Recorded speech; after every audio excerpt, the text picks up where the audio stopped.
Kind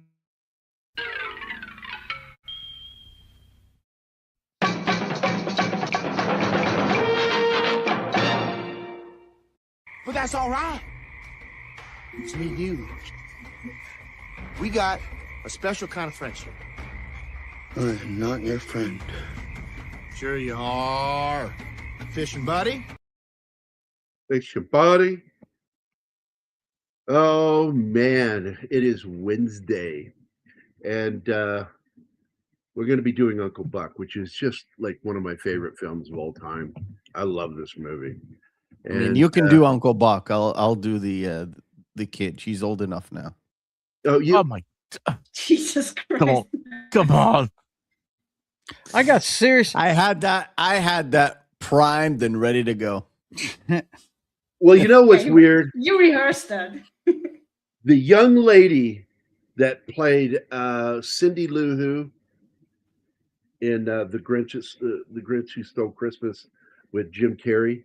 Mhm. She grew up, and I don't like looking at pictures of her, especially from a rock band, because she's way too hot looking, despite looking also like to be 60. Cindy Lou Who in your mind, right? And I'm like, it bugs me. Oh, But I Michael. loved, and the look on Jim Carrey's face when he saw her for the first time since she was a child.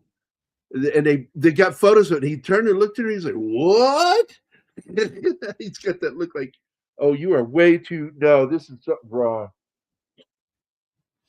I'll tell you, I got serious. John Hughes must have a pain in the ass younger sister, because I got serious Ferris Bueller's Day Off sister vibes from this chick in this movie. Yeah. You know what I mean? Yeah, the pain in the ass she- sister. Yeah, Kind of looks like Jennifer Yeah, Grey. got the same hairdo and everything. Yeah, That's the 80s, though. They all look like that. That's Nah. And it's why he did this movie, was to get away from doing those movies like Ferris Bueller's Day Off. He wanted to do something more than teen rom-com things. He wanted to show that he had more range, and to do this film with a guy that he had become close friends with, because he and Candy had a very close friendship. They really liked one another, and they'd worked together writing this. Even though Hughes is the one who did the writing, Candy would sit in there while he's writing and bouncing ideas off of him, and he would go, "That's great." He put it in there, and a lot of the structural ideas were Hughes's, but when it came to some of the incidental stuff, came from John Candy in his life too. So this film had a lot of semi-autobiographical moments in it. So, but let's say hi to everybody in the chat. Let's see. I saw Penny dropped in. So we've got Gambit. Penny dropped. Okay. Who dropped in first. Yeah, the penny dropped. Snorty, Slasher Fred, Andy Morrow. Wade is here already, and now also Penny. So it's good to see you. He's one of those few people, by the way, Gambit, that I knew exactly where I was and what I was doing when I got word that he had died. I was at the pub in Charleston, Illinois, off campus, downtown, down by the square, at Eastern Illinois University. And I was there with a bunch of my friends. Specifically, Tom was there. There were some other friends, but Tom, my roommate, was the guy I was with there. And Tom and I were wingmen for each other. And we were listening to one of my favorite Irish rock bands, the Drovers, out of Chicago. And they were also Candy's favorite live band. And he had a specific song that he loved. And they came back from break and announced that they had just gotten off the phone and heard from Candy's family that he died down in Mexico that day. And so I was like, wow. And that room lit up with tears, man. I'm serious. So many fucking people were crying. All of us were just apparently big fans of this man, And Well, what's not to like? I mean, just Exactly. Candy, man.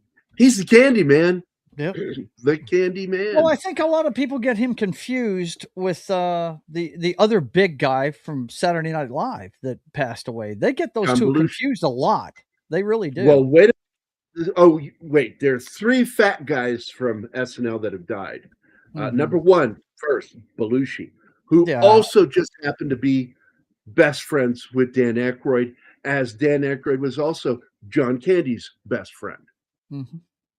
So it's weird that Belushi had two close friends die within a short period of time, within about 12 years of each other. Yeah. No, I was Younger than talking they about Chris should have. Farley. I know But people Chris really. Farley died in the middle of that too. Mhm. And Chris Farley was like Belushi, though, abusing the drugs. Candy, on the other hand, abused his body. Yeah, it wasn't drugs with him. He just It was food. yeah, he didn't take care of himself. Yeah. They wanted him to be big though, because he did try to lose weight, but they didn't want that. That's good news, Wade. I'm glad to hear it, buddy. And he had a bridge before. There you A go. good one. Bookstore backdoor. Okay. That works. Yeah, Go that for counts. Okay, allow me. Oh, Donnie, there's your alley. Go around to the back door. and we have a Snorty here, so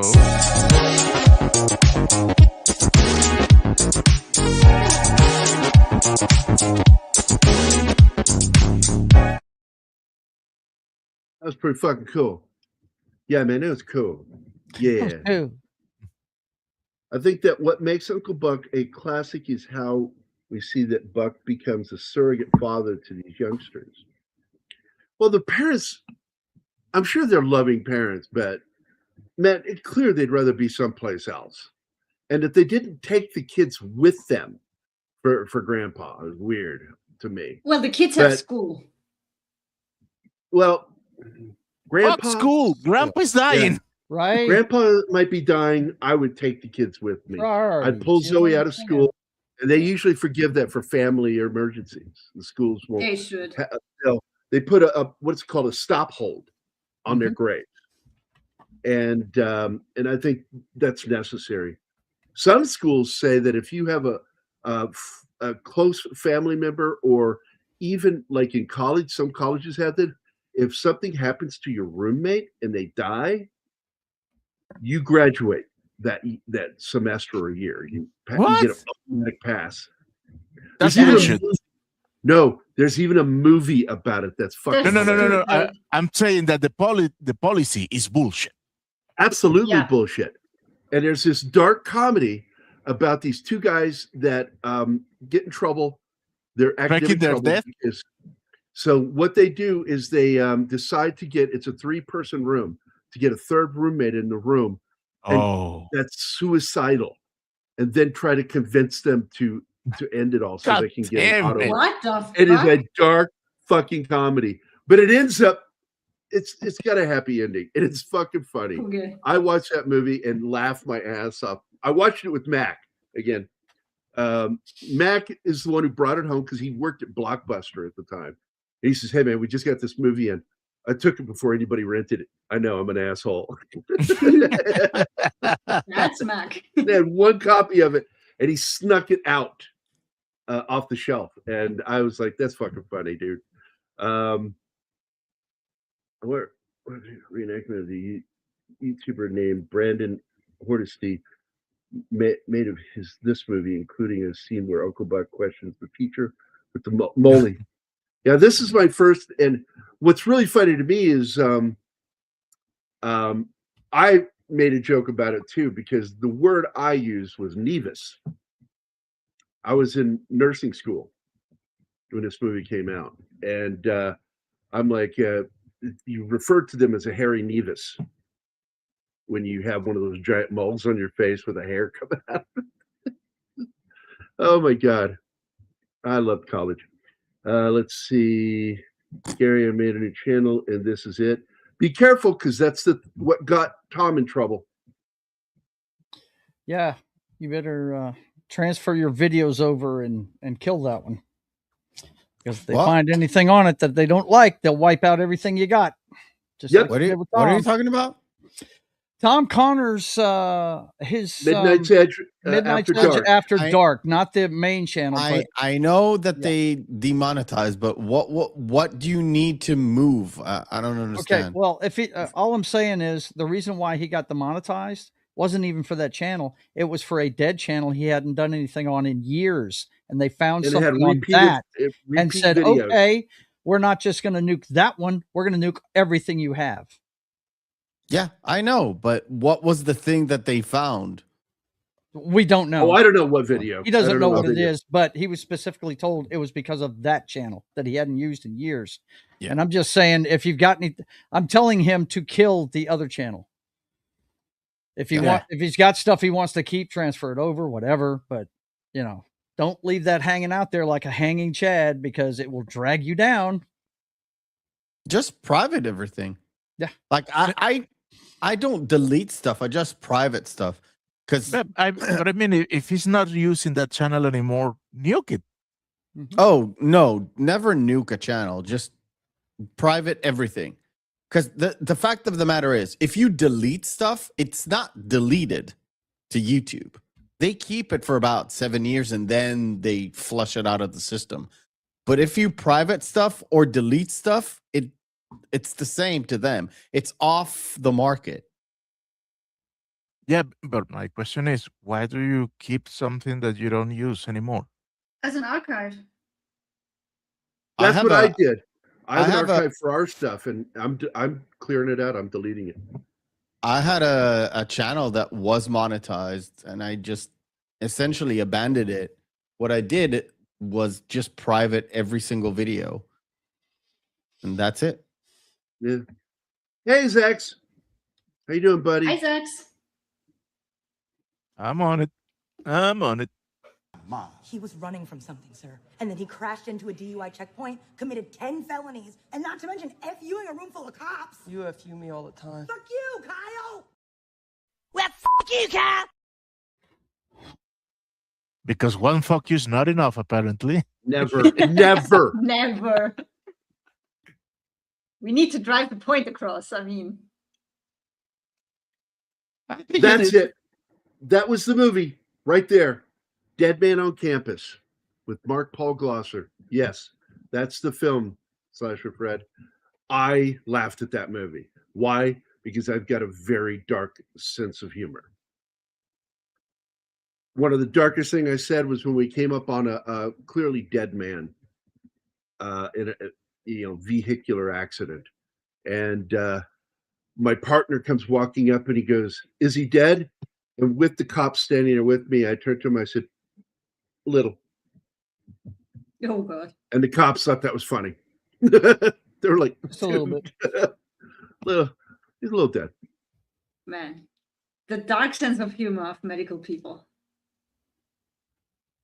Yeah, my wife's got it too. My wife laughs her ass off at people busting their ass. These fail videos. She loves that shit. Anything where people accidentally put themselves in pain, she fucking adores it. She loves human suffering for some reason. I did a cartoon that was very controversial in college for the school paper, The Flat Hat, when I was a fake student at William and Mary. And because I wasn't going to school there, I just lived on my roommate's roommate didn't show up, so I took his place and lived with him. And lived in the dorm, everything. Oh, it's fucking goofy. Anyway, I did a cartoon, and the cartoon was of I don't think it was Michael Myers. I think I drew Jason Voorhees with the hockey mask. But it might have it wasn't. It was Michael Myers I drew. So Michael Myers is standing over this girl dead on the floor, and he's got the bloody knife in his hand, and he's got his hand up like he just had a V8. Or I could have had a V8. Remember that commercial, Joe? Mm-hmm. Yeah. I could have had a Could V8. have had a V8. Yep. So I was doing the same thing where he's got his hand up to his forehead. He says, "Oh my God, I could have had sex with her before I killed her." Oh. Jeez. And the publisher, editor was like, "You are dark." And I went, Yeah. "Oh yeah. Oh yeah. I'm very dark." And I went on a date. You look very pale to me. I have a dark heart. Very dark. Heart of darkness. It's about very cancerous. And I went on a date with this girl that we used to call theater freaks. They eventually got called emo or what do you call it? Goth. Sloth. And sloth. And she wore all black, wore black makeup, black lipstick. She was so fucking weird, but she was pretty. And I just turned to her and asked her if she wanted to go to dinner. Like, yeah. And so we're at dinner, sitting there, and I am like waiting for her to say something. She's not talking. And I carried like for 45 minutes straight, just talking, trying to get her to respond to me. Nothing. Finally, I said, so enough about me. What's it like being dead? Date ended abruptly. Well, they weren't that slutty. He was so weird. There was a movie similar to Dead Man on Campus called Dead Man's Curve. I don't think I remember that one. But Dead Man on Campus was a fun little film. Porno. Is it? I don't know. I don't know. I'm just making it up as I go along. I'm Indiana Jones. Nice to meet you. Getting along. Film off camera, Jean Louisa Kelly. Oh, yeah. I've seen interviews with her about it, that she just loved working with him. But I got to tell you something, man. There are a few moments with the look that she gives. I felt like I was looking at Zoe when she was like 15, when she would just get irritated with me. And I got the same look, by the way. Yeah, it's like there's a look teen daughters can give that cuts right to your fucking heart. Yeah. And boy, I tell you, it fucking hurts. Moms tend to just pull the bitch out. They just become a bitch too. And they go, I can fucking ice cold you too. And so they know how to fight with each other. Dads, we don't know really how to deal with that kind of stab, emotional stab that those eyes can cause. And so I told Emma, I said, no, she's acting like a fucking teenager. And that's why I like this movie so much, because when I was a kid, I didn't get it. When I got older, I fucking got that character. And I'm like, yeah, I've dealt with my daughter doing the same fucking shit. And the one thing that my daughter never did is try to sabotage things. And she does. But that's because her character is vindictive. Because yeah, that Uncle Buck is screwing everything up. So she thinks what she's doing, she has a right to do. I mean, what do you guys think about that? I mean, at least her boyfriend, his name isn't Puke or Plague or whatever. That was prevalent mid 80s kind of a asshole. But yeah, it's the whole point of her character is to like be the villain of the story to a certain degree. Going forward, yeah. But then it kind of turns on the fact that he's there to sort of save that family from something, right? From not destruction, but save them in a certain way. And she becomes the target of I need to save this girl, because the other two are like, we're good. Otherwise, he's basically trying to change. Dude, the interrogation by Macaulay Culkin is awesome. That is the best part of that movie. The best part of that movie. What are the most questions you ever asked someone? 38. He knows immediately. I fucking loved it. And that movie, the scene with the door, is what inspired him to write an entire movie around Macaulay Culkin called Home Alone. Yeah. Oh, the door he kicking, deserved hitting it. John Candy.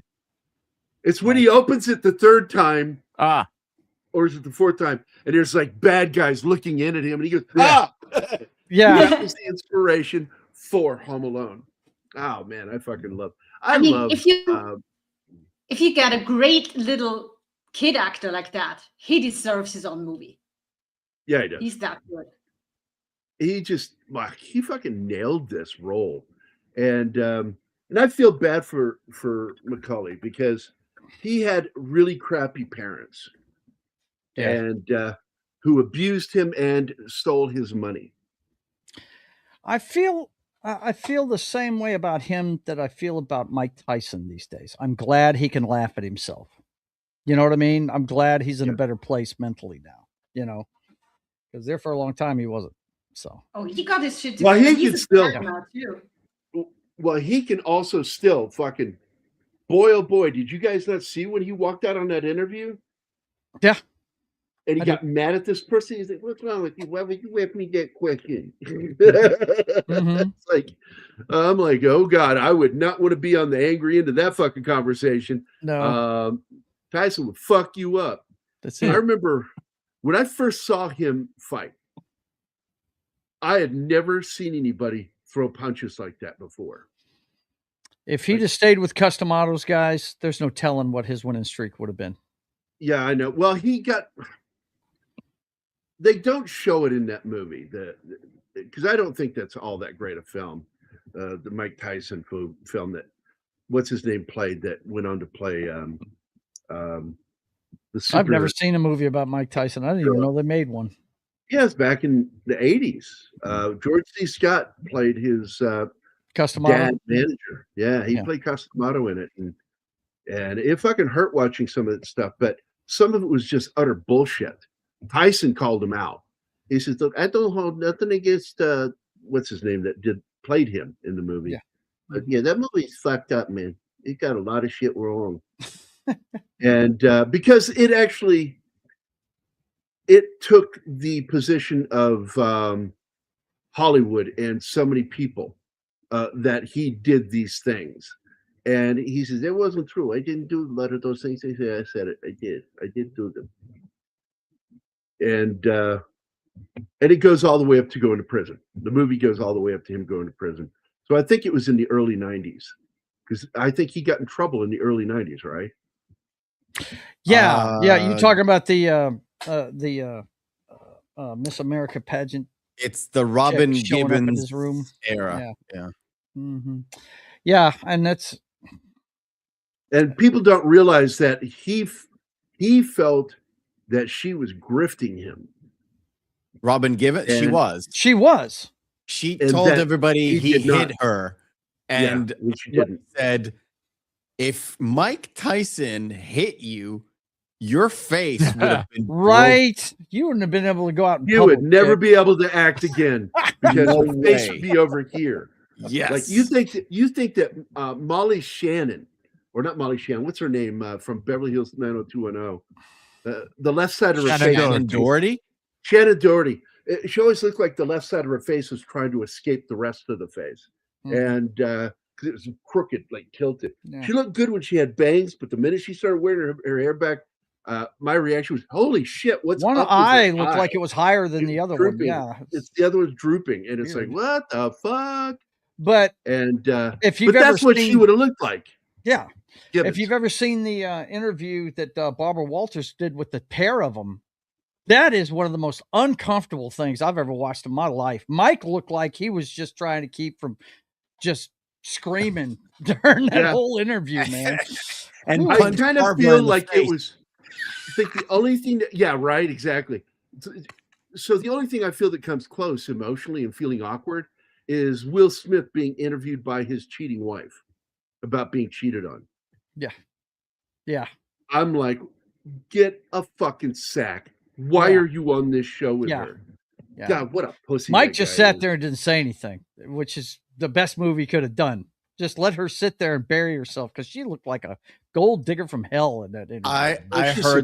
I heard someone say that at that moment, RuPaul was less of a homo than Will Smith. Ouch. That's awesome. That's awesome. Oh my God, that's fucking mean. And it was a gay guy who said it. It was like, oh, yeah, this shit, dinner, okay. this dinner is very awkward, man. You can tell this is not a close family at all.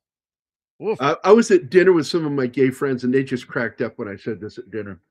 I said, the only thing more gay than this person that we know, I don't want to say their name.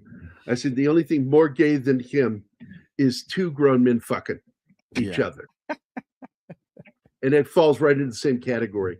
And they thought that was hilarious. People forget that, like, gay people who aren't overly political have great senses of humor. All Oh, my yeah. gay friends are funny and shit. Fuck And that's how yeah. we became friends because they're fucking funny. Yeah. And like my buddy Chance in particular, I don't want to say his last name. He was one of them that laughed at my joke. He said some funny shit. And I think, and I wasn't present when he said this. I was told later what he said. But when his sister, who is also lesbian, which made me ask one time, so gay is genetic in your family? And she came to our Christmas party at the house. And she thought Travis and I were a gay couple, that we were living with the two of them because they're husbands.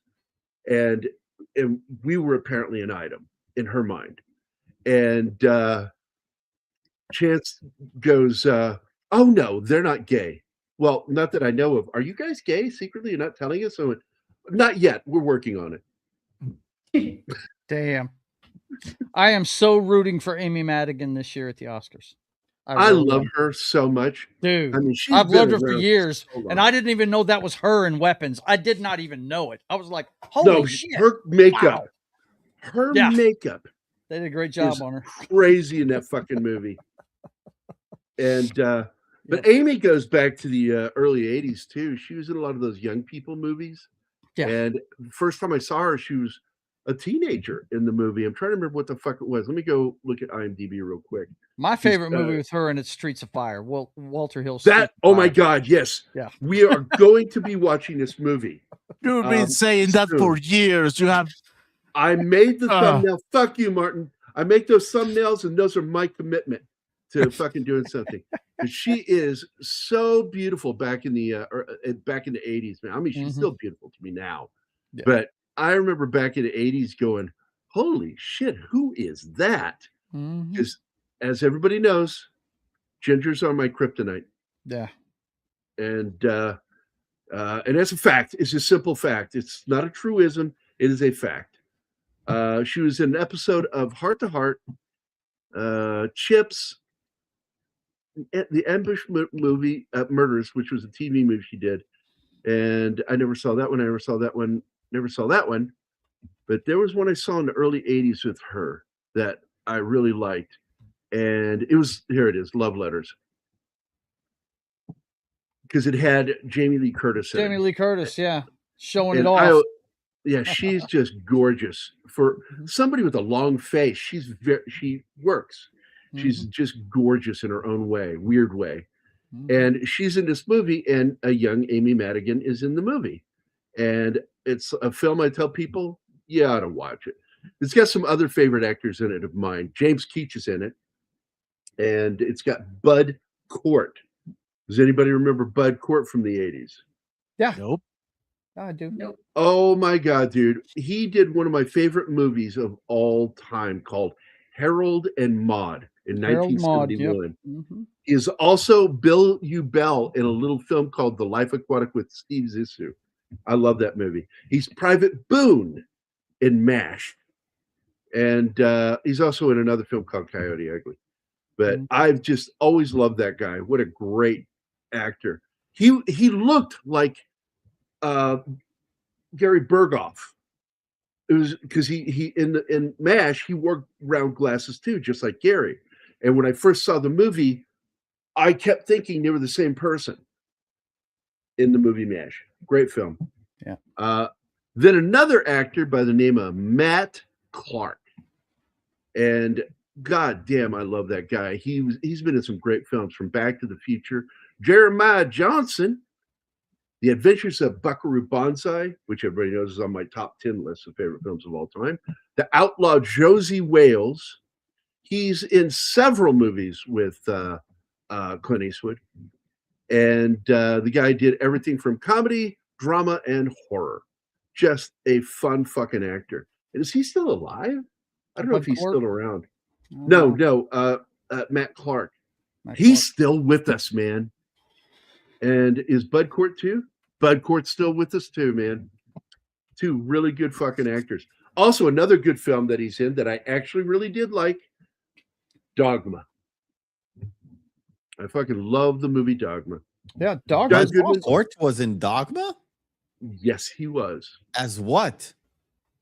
Well, I have to look it up. Hold on. I've seen his picture. I know who he is because the name didn't ring a bell. Who did he Excuse me. play in Dogma? I don't remember. I'm looking. He played John Doe Jersey. Oh, He's he yeah. played God. God. Okay. Yeah. He's the guy they beat up at the outside the skee ball place. And he's the guy with the IVs in him. Yeah.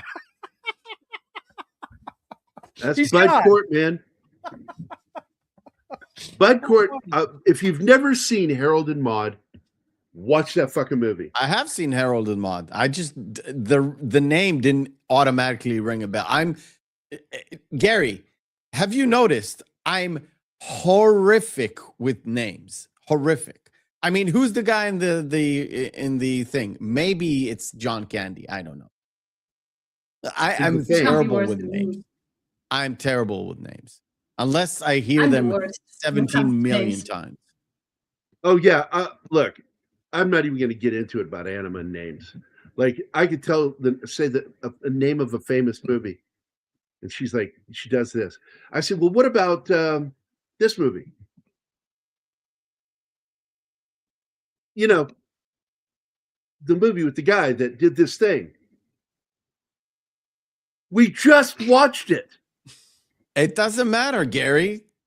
No, that's anima. Then I pull out a trailer or a clip, and then she goes, "Oh, I remember that movie." And I'm just like, Jesus Christ, this is the rest of my life. You have a weird way of describing things sometimes. Trailer works better. Trailer and clips work with you. And I've just sort of resigned myself to having to show you trailers and clips all the way until I die. I need visual cues to bring back the memory. Gary, I don't remember names. I don't remember names of characters in movies that I've just seen, and I'm talking about them for the show. I will tell you this, though, Mephisto. I will tell you this. I was a professional critic as a journalist. I worked for a magazine, and I did a specific job of reviewing films or interviewing celebrities. And that's how it all started with me, is working for the number one, alternative news magazine in the state of Illinois. And that's how I met Roger Ebert, because he used to write for them. And we became friends because I was doing this. We argued constantly, and yes, I insulted him twice. Well, one was while eating, and the other one was while following behind him on the stairs at the Virginia Theater, where we're about to watch the 70mm print of 2001: A Space Odyssey. And we had just gone over and got sandwiches, and he took his to go, and he's holding it like a football as he's walking up the stair, and he loses his footing. And what does he do? He grabs that sandwich and holds it when he falls into the stairs. Priorities, man. Fucking exaggerating. I'm I right was behind just him. about to say that he might have ripped one out when you were behind No, him. I was right behind him. I would have smelled and heard it. So I'm right behind him, and he hit shoulder into the stair and then leaned up and grabbed the handrail again. And he heard me right behind him. And I go like that. I laughed. And he turned and looked at me, and I said, once again, human suffering. They love it. I just looked at him and I said, "Did you save the sandwich?" And he shot me the dirtiest look. Oh, man. And I fucking loved Roger Ebert. I really did. I thought May he was a he really rest nice in person. peace. Yes. And I mean it. I hope he is. Because the guy was full of shit in so many ways. And I poked fun at him, but he never, ever was mean to me or rude. I was fixing to say, he didn't seem like a kind of person that looked down on you like Siskel would have. Siskel was permanently like this, nose up in the air. He was a snob. Yeah. I fucking hated Siskel. Yeah. I love Roger because, like, the first conversation I ever had with him was talking about the movie Coma. Mm-hmm. Which I loved that. Genevieve Bujold. Oh, one of the most gorgeous women on the planet. Absolutely. Woo! She was supposed to be Captain Janeway, or what became Janeway. Yeah. And she had one day on the set and said, "I don't want to do this," in that beautiful French accent. What a shame. And she's like, "I can't do this." But anyway, so I was talking about in the movie Coma, there was this moment, my dad and I talked about it later, that when it happened, it was like we felt like we were being pushed into the seat. It was so stressful watching that movie because it's a horror film without scary horror. Yeah, because it's science fiction about what's going on in the medical field, written by Michael Crichton. And it's scary because it could happen. That's why it's scary. Yes. Yeah. Tom Selleck's in it too, by the way. He's one of the bodies. Yeah. That he's a patient who becomes my a boy body Michael Douglas is the main character. Yeah, Michael Douglas is in there playing it cool. He's a good character. And the turn at the end is great. But anyway, I don't want to ruin it for people because that's a thriller. You need to watch that movie and watch it. Michael Crichton. The guy, everything the guy touches turns to gold. It really does. Yeah, man. And but so there's this scene where they're in a group and it's like my heart is just pounding in my chest, and my dad apparently was the same way. It was a very emotional scene where you're finding out who the bad guy is here. It's in that scene where it's just like it's hopeless for her.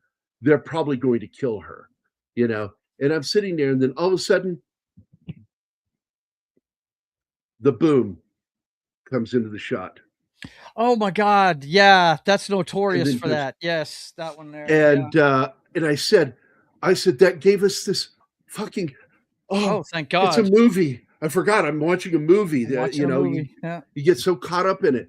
And I told Roger about that, and Roger goes, "I saw that scene. I never saw it." And then he explained. He goes, "Oh, you probably had a camera operator or a projector operator who didn't cut the framing on that, because they're supposed to do that with the barn doors on the projector, right? That they're supposed to cut it to a certain height, that they know what the width and height is supposed to be on. I don't think they do that anymore, but I know exactly what you're talking about. Yeah, well, they used to have real projectors. Now it's done in the edit.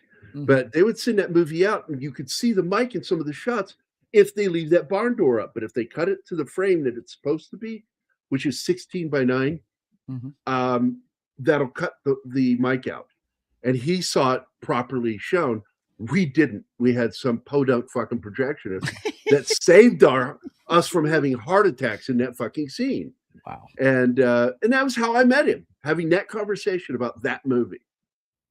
And he says, "Well, I'm coming into town. Why don't we meet at this place?" It was an ice cream parlor downtown Urbana. And I met him for lunch, and it became a regular thing. And there were other critics there. And so we would get together as a group of movie critics and just talk movies. That was fun. Yeah. Poor John was looking for a hug there and didn't get it from the bitch. Yeah. The bitch. Who are you? I'm your Uncle Buck. I'm your Uncle Buck. Do we have an Uncle Buck? Yeah, there's Uncle Buck. Our Uncle Buck is Charlie. Hey, Charlie. Gotcha. What's up, guys? Hey, looks like you're in the hotel again and with crap internet. It's the same place. Same spot. So I saw Bobby's you Road. were talking about Uncle Buck. Also, I thought I was going to be in Richmond today, but that got called off. So I found out I could join you, so I did. Outstanding. Nice. This girl knows how to act like a teenager daughter. And I think that's all thanks to Hughes for writing her this way. I'm Because telling I you, think he you guys had to are have a right. sister like He this. had to have a shitty sister. I think she was 22 at the time, if I'm not mistaken. This girl? I think so. What? I think so. She was not a teenager. God, she looks young enough That's what to be they a did teenager. back then. This Yeah, for fool sure. right here, though, he's awesome. Oh, he was 9. He was He's 9. awesome. That's all I know. Yeah. It was 9 when he was 8 when they did this, and he was 10 when they shot Home Alone. Oh my God. She's one of those actresses that fucking took the year of her birth off of her IMDb. Okay, Oh, so 11 many Alpha of them says done that 17. now. No. She was more than 17 in this movie. I'm gonna look it up and find out because she doesn't look like she's over 20. I don't have That's my crazy. notes. I was looking for them. I don't have my notes, but we definitely had it. Either me or my partner. And she wasn't a teenager. The kids were. She was. She was born on March 9th, 1972, and when she made Uncle Buck, she was 17. Okay. Probably Maybe I'm 18 when it got released. Maybe I'm mistaken. I What's was that pretty movie? sure she was 21 or 22. Superman Returns. We need that one. We need that clip, Anima Martin, of Lex Luthor going, no, what is it? Superman will wrong, and he yells in her face. Wrong! That's a great scene, dude. I wasn't sure if I liked that movie until that fucking moment with him. And It's then good. I'm It's like, just a whole fucking Superman deadbeat dad Returns thing is was the not worst. a good movie. It's just boring. It's No, boring. It's a I good will movie. tell you that, but I think it's a good movie. It's a just good boring. I ode to agree. the Christopher Reeves years. It's a definite ode to that. Oh, dude, when he saves that plane, and is landing it by the nose, and you finally hear John Williams march, for Superman, I fucking got so fucking misty-eyed and choked up. Yeah. That fucking song has that impact on me. Yeah. That song alone. Brandon Routh was a really solid replacement for Christopher Reeve. He was. The problem just is not very the well script written. for that It's boring. movie Yeah. was boring. He didn't do No, I agree anything with you. significant. You're That would have not going to been get like, an argument from me on that. I wholly agree with you, man. Keep going. it's like I'm with Kevin Smith on this. It's like, Superman, when did you rape me and created this kid? Because this is supposed to be right after Superman 2. That was the timeline. But nobody actually said anything about it. They just assumed that everybody knew this was supposed to be right after Superman 2. Yep. It is considered part of the Christopher Reeve continuity, which is why Brandon was cast, because of his similar features to Christopher Reeve. And I thought he was a good Superman. It was a good Superman. It's just the writing script was not good. shitty. The writing was not good. It's not like it didn't have a story. It had some really great dialogue in it, but the pacing of the story was bad. And it's a big problem.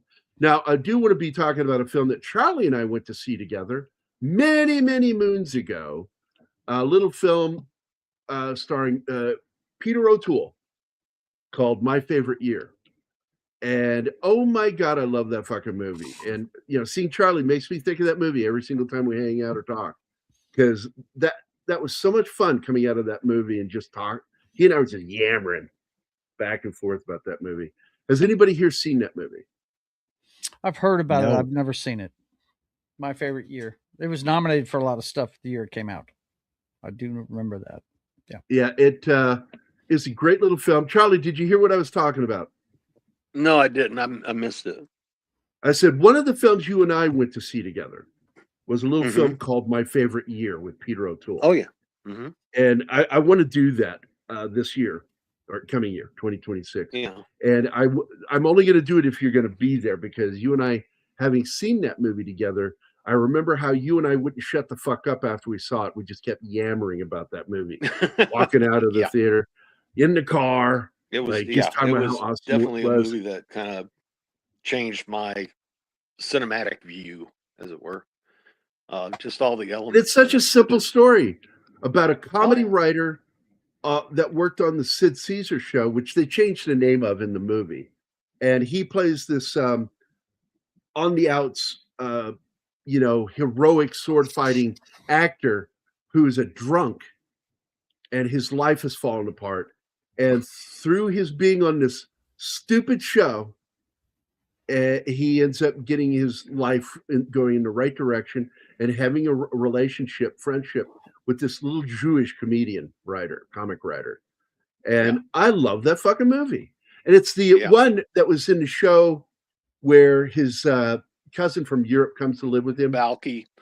Perfect Yeah, Strangers, yeah. Perfect Strangers. It's the American character that was the actor that played this young Mark comic writer. something. I can't remember his last name off the top of my head, but Mark something. I fucking loved that movie. I really did. I've just seen the episode where he was on Blacklist. Oh, okay. Yeah. Which he actor? went on to do a bunch of guest stars. The guy you're talking about. Oh, he was on Blacklist? Yeah, he played this doctor. What season? 5th or 6th. Yeah, I gave up on the show after the 3rd Too season. bad. I mean, it was fantastic all the way up to the 3rd season. And then I started watching the 4th season, and I'm like, this is not like the previous seasons. This is getting weird. And I lost interest in it. He wrote that. But they had a few episodes where I was like, it's a bit much. It's a bit too real world politics shit. And then it went away. It's like for one episode, and then it kind of went away, and then it came back and it went away. Yeah. By the way, that's Jay Underwood playing her supposed boyfriend, even though he's not. He's a piece of shit. The character is. And he's been in quite a few films. He was in the Roger Corman Fantastic Four as Johnny Storm. If there are fans of that film out there. I love that one. He was also on a little TV show called Not Quite Human back in '87. Terrible show. Everybody tried their best, but he's in another film that I really liked, The Boy Who Could Fly. Anybody remember that movie? I've heard of it. Don't know that I've seen it. It's a very good film. It really is. And but what's kind of cool is he makes an appearance in the new Fantastic Four film. He made a cameo, which I thought was cool that they did that. They had a few Easter eggs and stuff in there that celebrated the Roger Corman Fantastic Four movie. And but back in the 80s, man, he was in the Young Indiana Jones Chronicles. He played Ernest Hemingway in 3 episodes. Let's see. He was in Superboy. Another film that I liked him in that I saw. I was in the Army in AIT in Texas when this movie came out. It was called The Adventures of Ford Fairlane. Yeah, I remember that one. He's in there in the club scene at the beginning. He was where is it? I'm trying to find it, guys. Oh, he did the movie The Invisible Kid.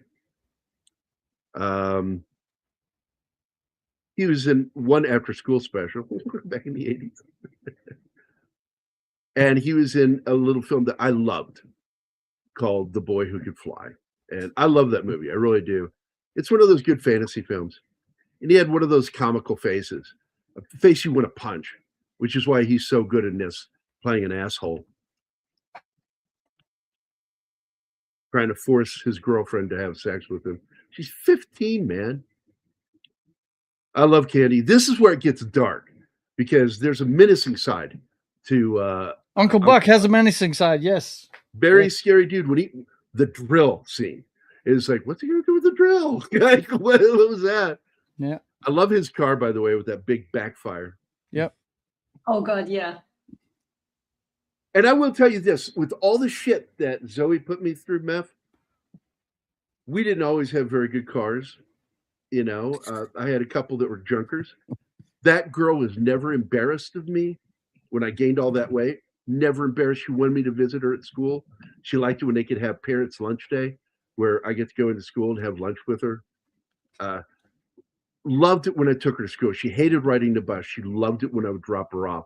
And that girl was a hugger and a kisser. Never embarrassed to hug and kiss me. I had a car that I bought for about $2,000. Right. It was a Golf GTA. It was a Volkswagen Golf GTA or GTI or whatever it was. It had 4 gears. It was manual and it had 4 gears, as in 1, 2, 3, 4. That's it. And reverse. And to get to reverse, you have to get to 4, press down, and go down again. It's like that was reverse. That car was a piece of shit, but it could fucking move. And at one point, the air conditioner stopped cooling. It had gas, it was working, everything, but it stopped cooling. That's where we had to take it out and shoot it like a dead horse. And I'm going to bet you it wasn't the same color, but I bet it was. But this it wasn't. It wasn't to this condition. It didn't like had a plume of smoke while I'm driving. My car like that one was a 68 Bel Air. I called it the Batmobile. It was huge. There you go, Meth. Is that the one? That is the regular version. That's an 89 Golf. I had the GTA or GTI. I asked the GTI. It's GTI. I went and looked it up. So this says it is. There's 2 versions of it. There's the regular one, GTI, and there's the sports version. I had the sports version, which had 4 lights. It had 4 lights. Not 5? Not 5? Are you sure? But yeah. What year was it? What year? 89. We literally drove it to the point where because there are rules in my country. After 20 years, whatever the car is, it's called the collectible car. After 20 years. Yeah, after 20 years here, it's called a classic. Yeah. Okay. No, 25. Exactly. So you have to pay MOT twice a year, which is a pain in the ass. And you have to, there are certain hours of the day that you cannot drive it because there's no like congestion tax, but essentially you cannot drive it during rush hours because if it gets stuck in the middle of the road, it won't disturb the peace.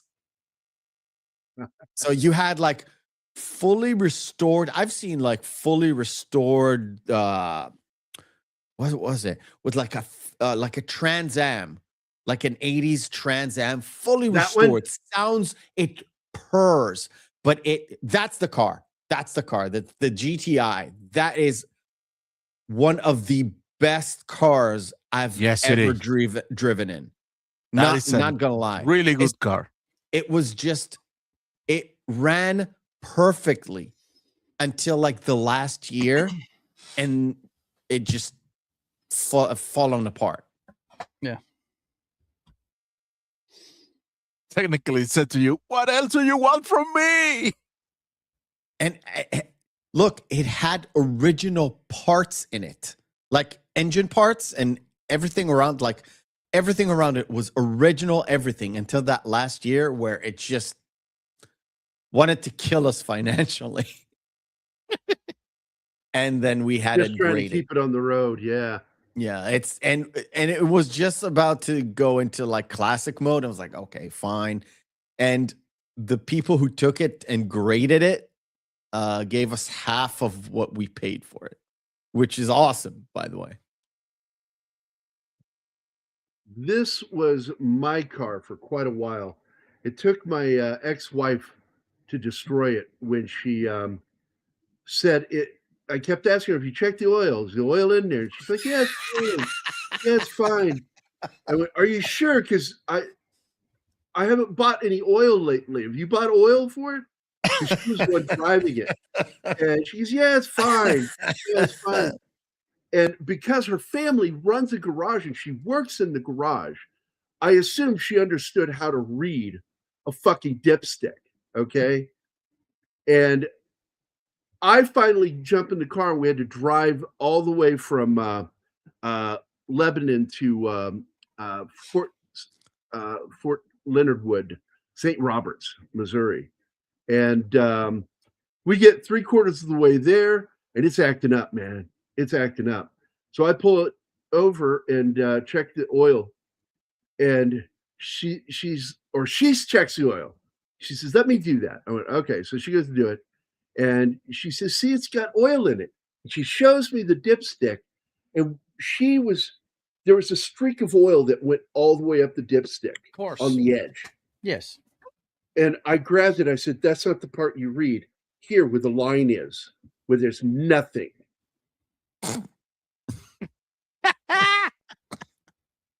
There's no oil on this dipstick. On the edge, doesn't count. It's the main body where the lines are. That's where you're supposed to read it. In fact, see the little bottom line there? It has a bunch of little X's on it.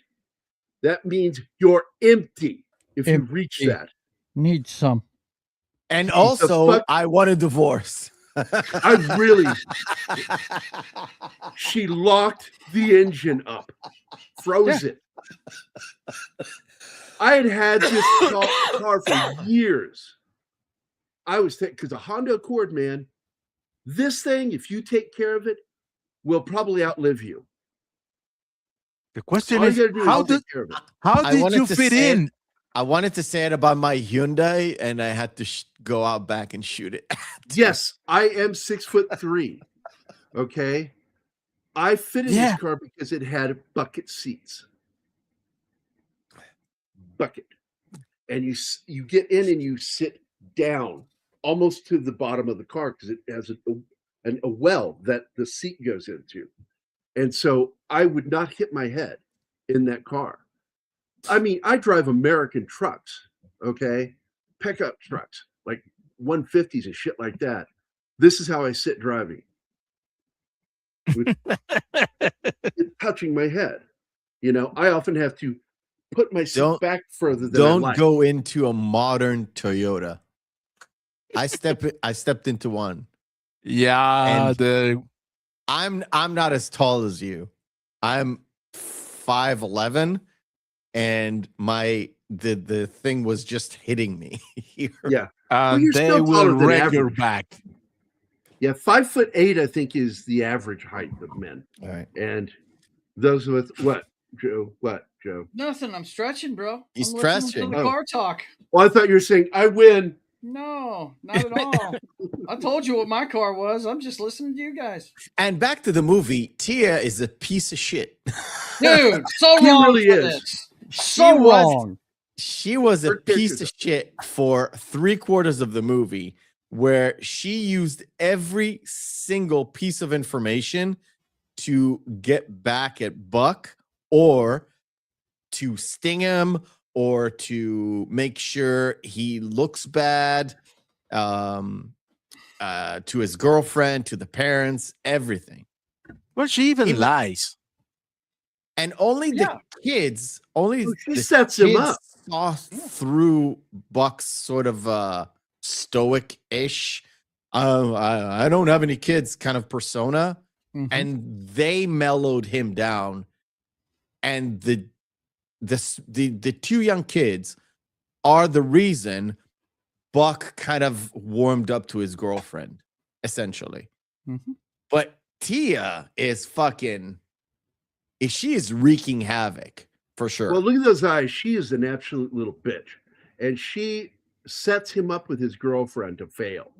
She intentionally, fucks their relationship up, and then she like throws it in his face later. She says, "How does it feel to have somebody interfere with your life?" Yeah. We call that cock blocking on my block. Yeah. No, that was more than cock It was blocking. That was way more. Yeah. It was a bit more than cock blocking. It was it was a bitch move. It was a bitch move. Yeah, it was. He was trying to hurt the relationship. But I like that. It is so weird, Alpha, to be of an age that cars that I used to drive around in when I was young are classics. I get you there. It's weird. I told Danny the other day, Anima, what I wanted. I said, I want a Kübelwagen. Because in the United States, we called them the Volkswagen Thing. The Thing. Remember that? Yes. That is so the Kübelwagen. It is the former Hitler SS car. It was. Next, you're going to tell me you want to get a pacer. Okay, that moon buggy of an automobile. Oh, that look, man. Those things. I never liked those. I didn't like the Gremlin either. I'm like, those cars are weird looking. You don't want to like a blue Gremlin with fires on the sides and a tape cassette deck to put on Queen. An 8-track. If it has an 8-track, I would do it. I would buy that fucking car in a heartbeat just for the 8-track because I miss 8-tracks. I really do. Did you ever have one, Matt? No. You ever play one? Oh man, Martin, please explain to him what's so great about 8-track cassettes. Oh well, the thing is, the tape being wider than the standard cassette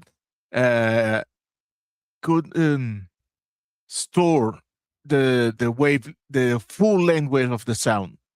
Yeah, it's not without being compression. Yeah, without compression. So it's close to the size of the recording tape. So therefore, you're able to fit high quality copies of the song. You got better sound from an 8-track than you got from a cassette, regular We cassette. did have a reel-to-reel. We All right, did have a everybody- reel-to-reel in the house. Damn. Those are nice. I loved reel to reel.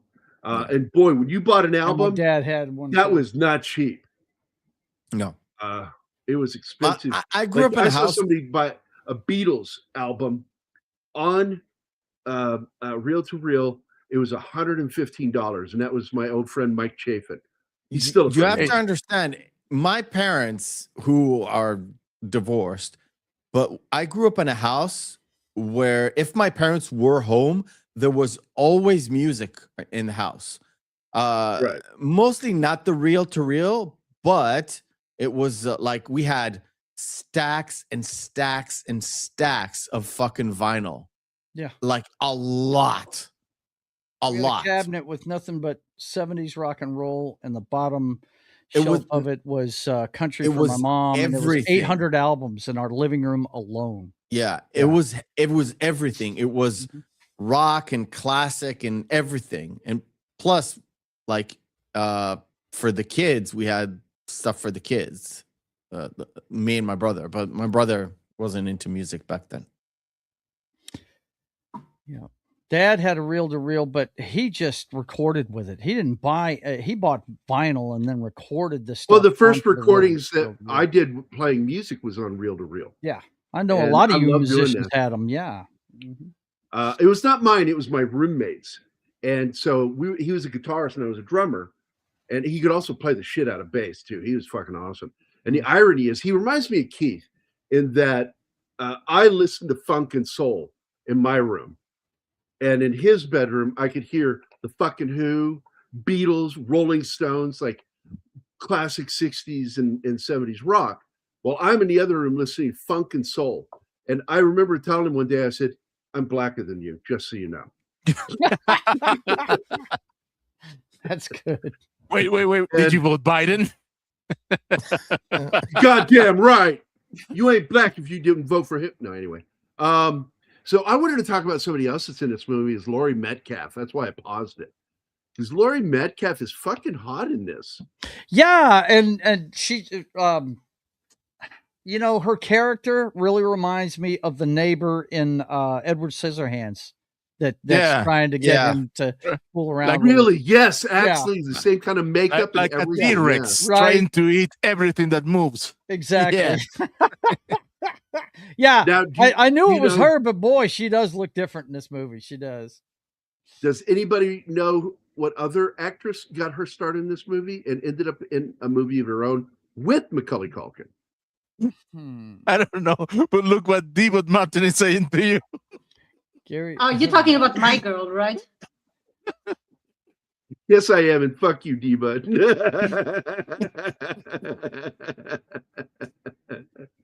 This is the young lady right here. Let me drop the video down and bring this up. There we go. Anna. What she said. Klumke.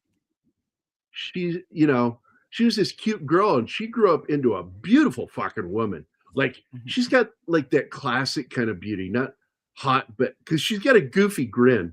And I like the way she smiles. It's kind of funny. Mhm. And she She is in this movie. She is She's in the this little movie. kid. She's the little girl. She's the little girl Yeah. sitting next to Maisie in school. Oh, okay. And then she would star later in this little film, My Girl, which I love this movie. I Although saw cried this in the theater I did because too. we loved, I love Macaulay Culkin, so my mom took me to see this, and That's I funny was I would say because he so was in it pissed too. off he died.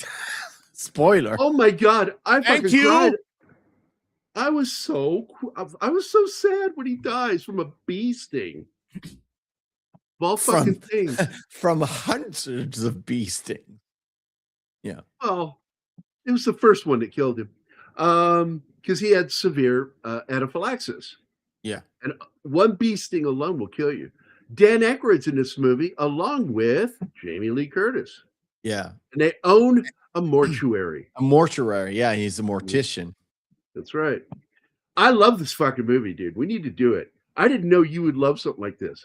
We've got to do Me? this fucking movie. Yeah. I just That's hate fucking the great. I just hate the Macaulay Culkin.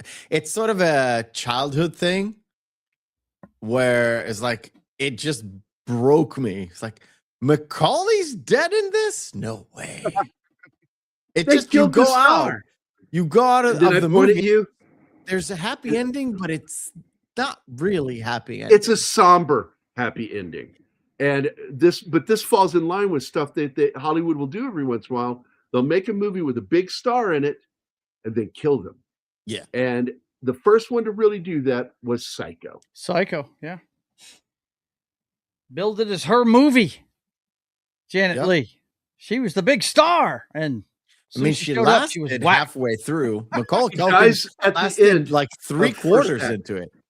Well, she lasted to the end of the first act. Yeah. And she died.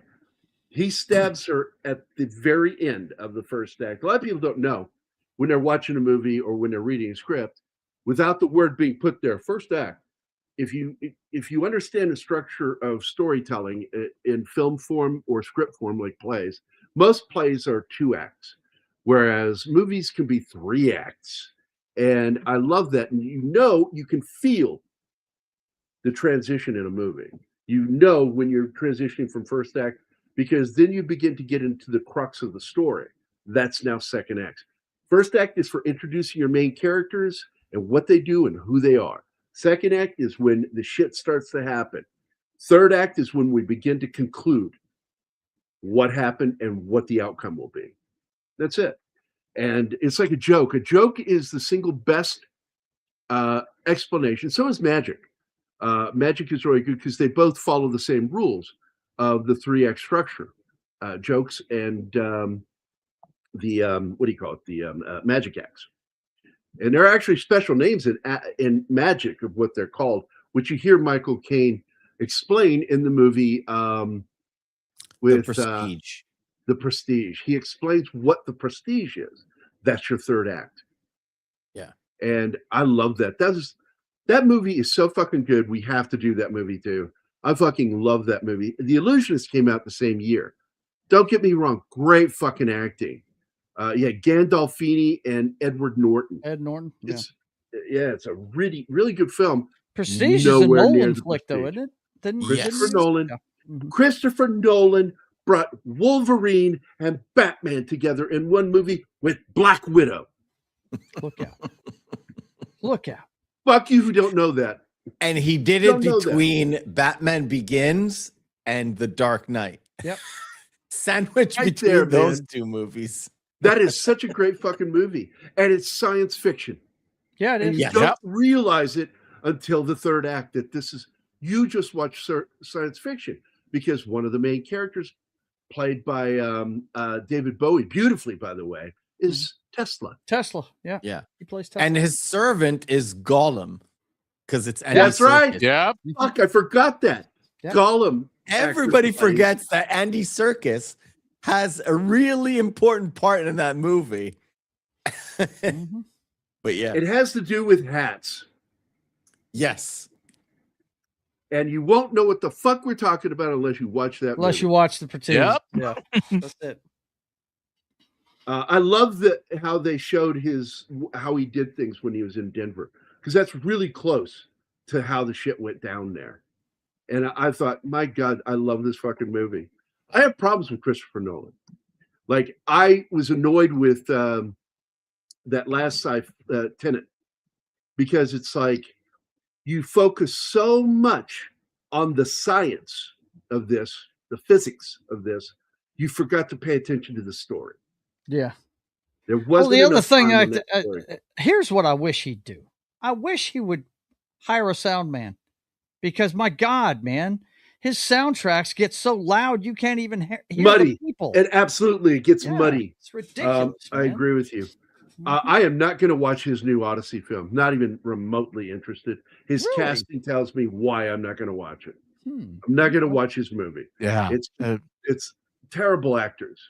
No, there are good actors, but That's they what are you say, Matt ill-suited Damon's for a the role. Terrible for the roles is what I mean. Yeah. Mark. Oh, okay. Yeah. Because they're good actors. I like Matt Damon. Yeah. No. Matt Odysseus? Damon. Fuck no. That No, makes no sense. Well, I'm- I'll go I'm- see it for you, sir, and I'll let you know if you blew it. I'm Please gonna do. watch it I will. just because it's Nolan, but my expectations are low. I'm going to watch it in IMAX because he shoots everything in IMAX, and I'm Because still you're not. willing to do something for me, I'm going to say something that will make it weird. Hey, nail Foxy for me, would you? Dude. And you got to think of me. No. No, that's not happening, Do Gary. it, Joe. Don't No, do it. no. Oh my God. And we're back at finger banging. Right? Gotta make it weird, man. He's got to make I it love weird. this pancake. Wait, This is so awesome, this pancake. Oh, and thing like that is why anime stopped using the hair camera. Yes. Correct. She doesn't want to be seen with me. check that pancake. Okay, I'm going to go back to one of the comments because it's funny, Gambit, that you brought this movie up, because I actually started to show the trailer to this movie that you brought up. It's Neighbors. Where the fuck did it go? I was looking at it. About what was the comment about? Neighbors. There it is. Neighbors. They had a similar poster where the neighbor is being sieged by his neighbors. Redundant much? Gambit? Oh man, I love this interaction. Drunken clown. Oh my God. And do you guys know who that is? No. That is a great actor who's been in some films I really love. Mike Yeah, Starr. please tell me who this is. That is Mike Joe Starr. Pesci. Mike So Starr. I am going to share my screen so you see who I'm talking about, and you're going to pause it, Martin, because you're going to go, what the fuck? Shit. That's him? Wait, I clicked the There you go. Stop. Hold it hammer time. right there. Stop. Hammer time. Dan. The mighty Damn. girl. That's him. Don't Oh my know God! him. Yes. Hell yeah, I man! fucking love this guy. Dude, And it's he's been in awesome. movies where people don't realize he's in there. One of my favorite roles he played was as the executive producer of the small studio that makes Ed Wood's first movie, Glenn or Glinda. Oh man. And that he wants to murder him for losing him money. He's so fucking good in that. One of my other favorite moments with him is in Dumb and Dumber, Yeah. when he is the You're hitman. the most who annoying gets- sound in the world. There it is. Guys. It's got to be in here on here, or IMDb sucks balls. Like, it doesn't Well, have it. IMDb sucks. It sucks Yeah. balls anyway. This is you why know they that. suck, that they don't fucking have that scene when they do the most annoying sound. And oh my God, I laugh so fucking hard. And in true ironic form, he has sensitivity to loud noises. And they didn't know that when they did that. And it's so fucking funny. I love Was him it as an Major actor. man. League or Major League 2? I or think the both? second film. I don't remember him in the first one, He's Yeah, great I in think he everything was in does. Major League 2. Guy's hilarious. which is still a fun movie, by the way. I Yeah. like the sequel. Not as good as the first, but it was fun. And they replaced what's his name in the movie, Blade. Yeah, Wesley Snipes. They replaced. I don't remember who they replaced them with. But the big dude from the unit. Did you? I put it up. Did you remove it? I know who you mean. I know who you No. mean. Yeah. No, He was I didn't. still there. There, it's showing for me now. I love this one. He fucking and apparently this fight scene was much longer to where he chases him after beating the shit out of him to his little fucking mouse car. Mouse and car, then yeah. starts beating the shit out of the car. That as the guy that tries should have to been escape. awesome. Why did they They take took- it? It was they needed to trim the film down, but there was an original cut that was twice as long. As Wait the a movie. minute. What was he using a crowbar and saying? Do you see? I what don't happens know. See when what you you fuck a get when stranger you- in the ass? I have never seen it. Some of this footage is gone. Nobody has found it yet.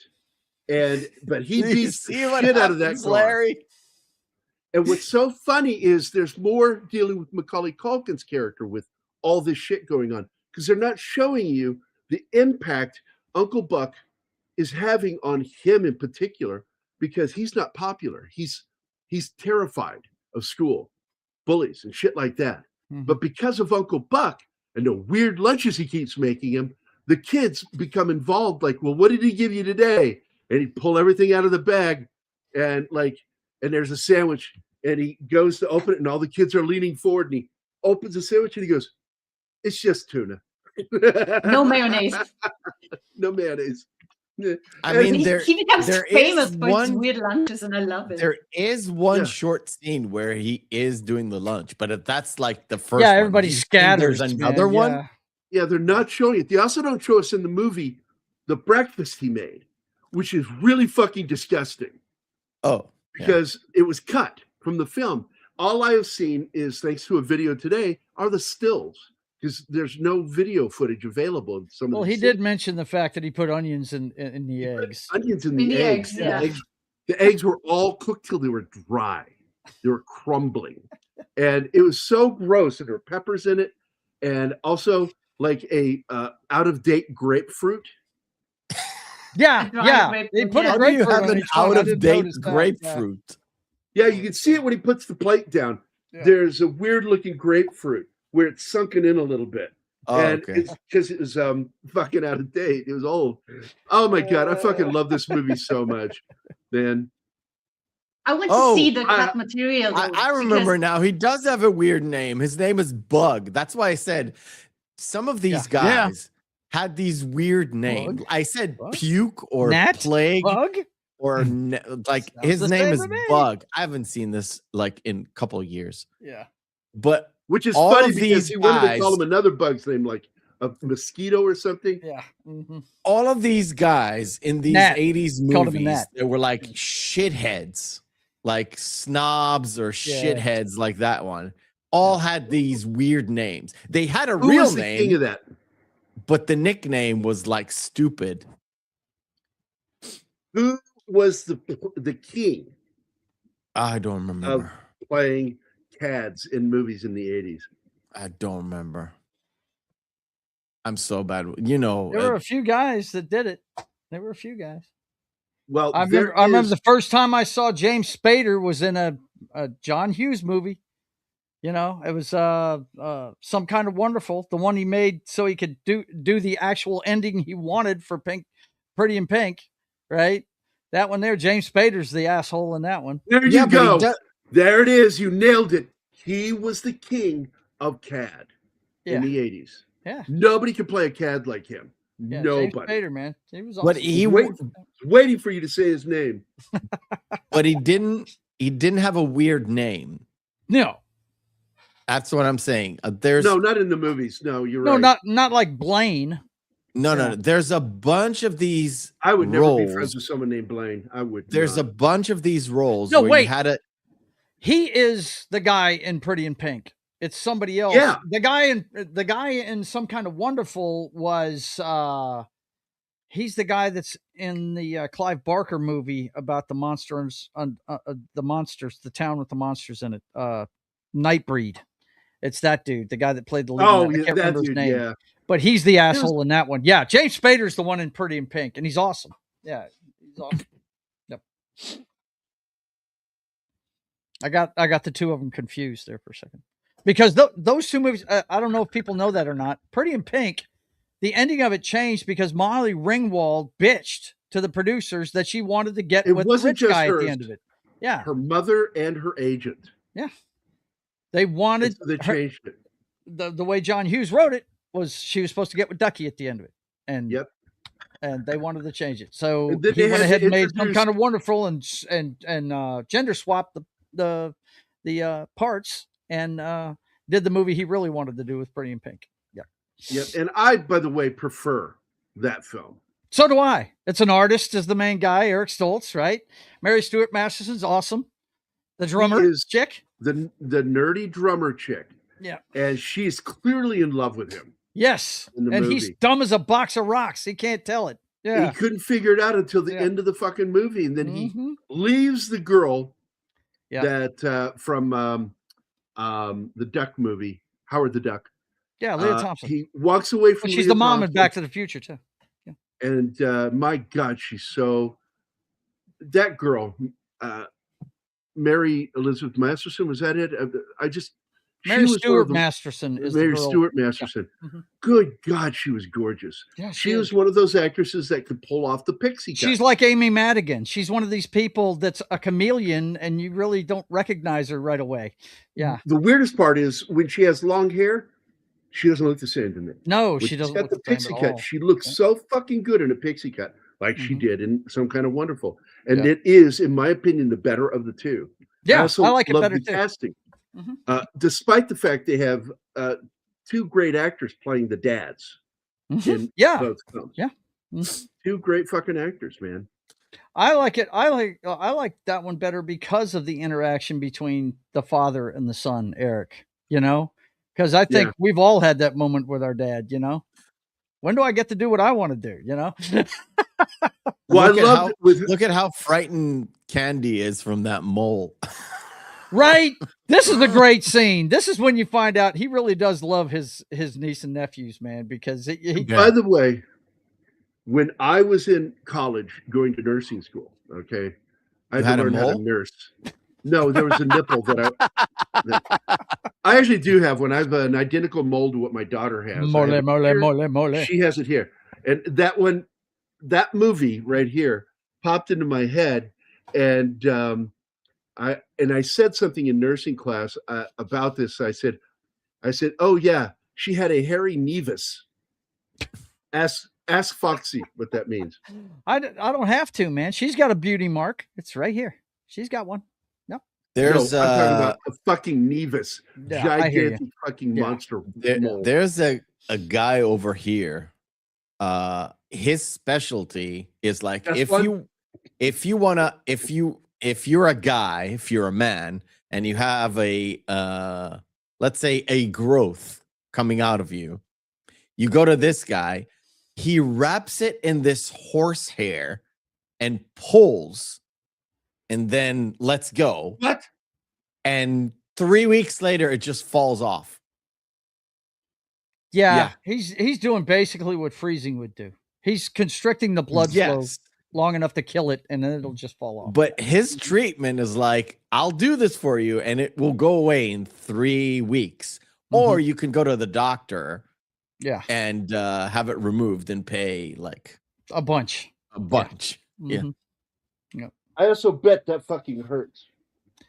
I don't know. Oh, man. I know that my father-in-law went to that guy, and he took out a big... No, that's not... Dude, that's nothing. No, I'm just saying, this is what just recently burned off about a month and a half ago, 2 months ago. Froze that one, and an identical one on this side. No, you're symmetrical. I mean a big one. The big one. Kind of like what's on this chick's face.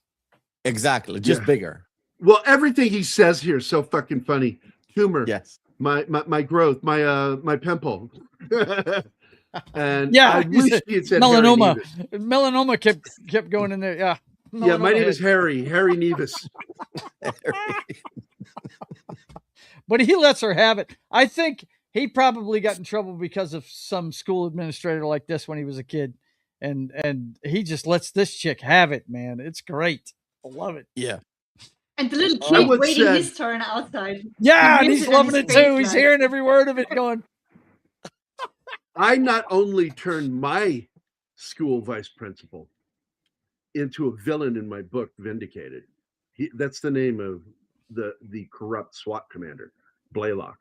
But I once said to him after I helped get him fired, because I was told him, he called me a liar, and I wasn't lying. I was telling the absolute truth. And I stood up, and he started to stand up. And I said, if you stand up, I'm going to knock you back down like a man hits a man.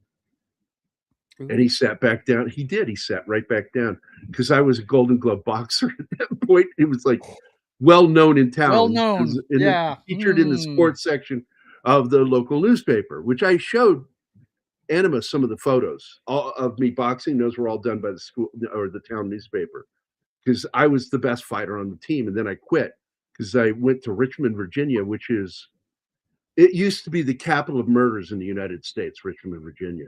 Really? And Wow. there she is. There she is. Yep. See her on the left? I see her. That's her. And this movie was only a year apart from, and she looked so much older and taller. So she had a growth spurt or something. It was crazy. But This anyway, kid's eating it up, man. He is eating up what's going on in that room. I ran into him before he got forced to resign, Mr. Blaylock. And I played a huge part in him getting fired. And I saw him and I went walking by him. This is when I quit school and went and took my GED. And I'm like, fuck you.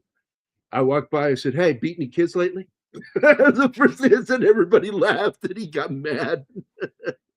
I love what he just said keep on the way going. out the room. He said, now go downtown and have a rat and all that thing off your face. Now that thing off your face. This scene I love because he walks out, he feels so good that he pulls an Fist Alfred bump. Hitchcock, lights the cigar by silhouette. It starts walking, disappears, and then you see him come back because he went the wrong way. Good. I guarantee you that wasn't planned. I guarantee you that was pure John Candy. Yeah. Well, I said that in the chat earlier. Hughes always had his actors improvise a lot. So there are so many scenes cut from the movie, and I hope we get to see them one day. I hope somebody Maybe finds them because so far they can't. Maybe there was like an AD on the sides that was like doing this. No, go there, and he turns around and went the other way. Wrong way. You never know. You never know with these things. He could have done it on his own, or he could have like had somebody going this. No, not this way, that way. I just love it. And man, Amy Madigan has always been so cute.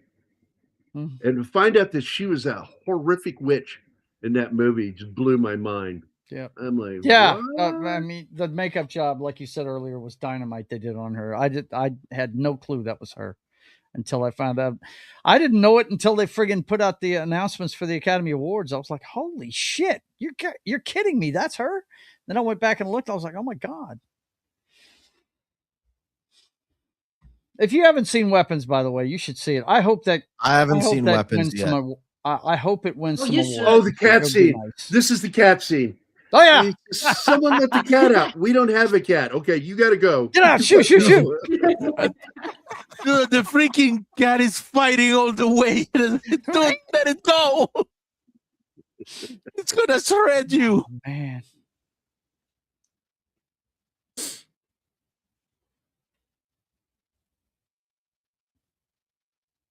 Really? Where? I didn't know that. By the way, Country Shit Media is here. What's up? Wait. The freeze frame in this movie? I mean, I don't know where that is. If you can share it with us, I'd appreciate it. I didn't know that. You mean the same technique? It couldn't be the same freeze frame. He said it's in the end of this. I mean, at the end of this movie, This movie was made 2 years after. He has a back and forth with Tia, and then he smiles. They freeze frame and they go to credits. Maybe it's the same technique, I'm guessing. He says It has to be because this was 2 years before this movie, right? Yeah, this is 89. So It can't be used in 87 when they shot this in 89. He's saying the freeze frame at the end of it is from it's the same Planes, Trains, and technique. Automobiles. He said it in chat. Gambit Yeah. said it in. It's the same technique that they used. But yeah. So the last thing you see is a smiling John Candy in a freeze frame. Essentially. I mean, it's a nice picture to go, like, it's a nice little frame to go out on. This is where they dance and he gets caught. The funny part of so this crazy. that he doesn't stop dancing. He's looking over, he sees her, and all he's doing is kind of slowing down on the dance. And I laugh so hard from that, man. It is so fucking funny that he sees her and he just continues kind of dancing, but slows it down and softens the dance moves and then slowly stands up. I'm like, that is such fucking good comedy right there. The way he did that. Because Metcalf stops dancing abruptly, while Candy just kind of slowly decelerates the dancing. God, what a good fucking movie. And here she comes.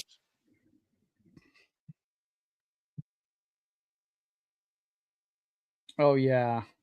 Yeah, this totally looks bad. The Edward Scissorhands neighbor is trying to get some. Yeah. And John Candy's just, well, he's like any dude. He's like, okay, whatever. Now, even though he's not in the credits, I wanted to point this out. There's another little film that Spader was in called True Colors with John Cusack.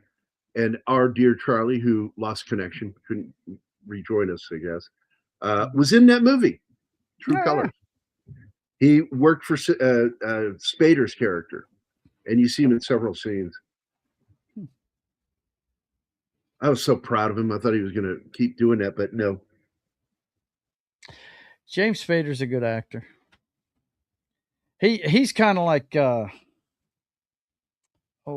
Mickey Rourke. He likes to play in some weird movies, man. Well, he likes being weird, dark characters. Yeah. But then he turns around and he's pissed about it, that he took the contract to be in that sci-fi film Stargate. Yeah. And bitched the whole time about it. And then Kurt Russell set him straight. He says, what are you complaining about? Do you see the check you got for doing this?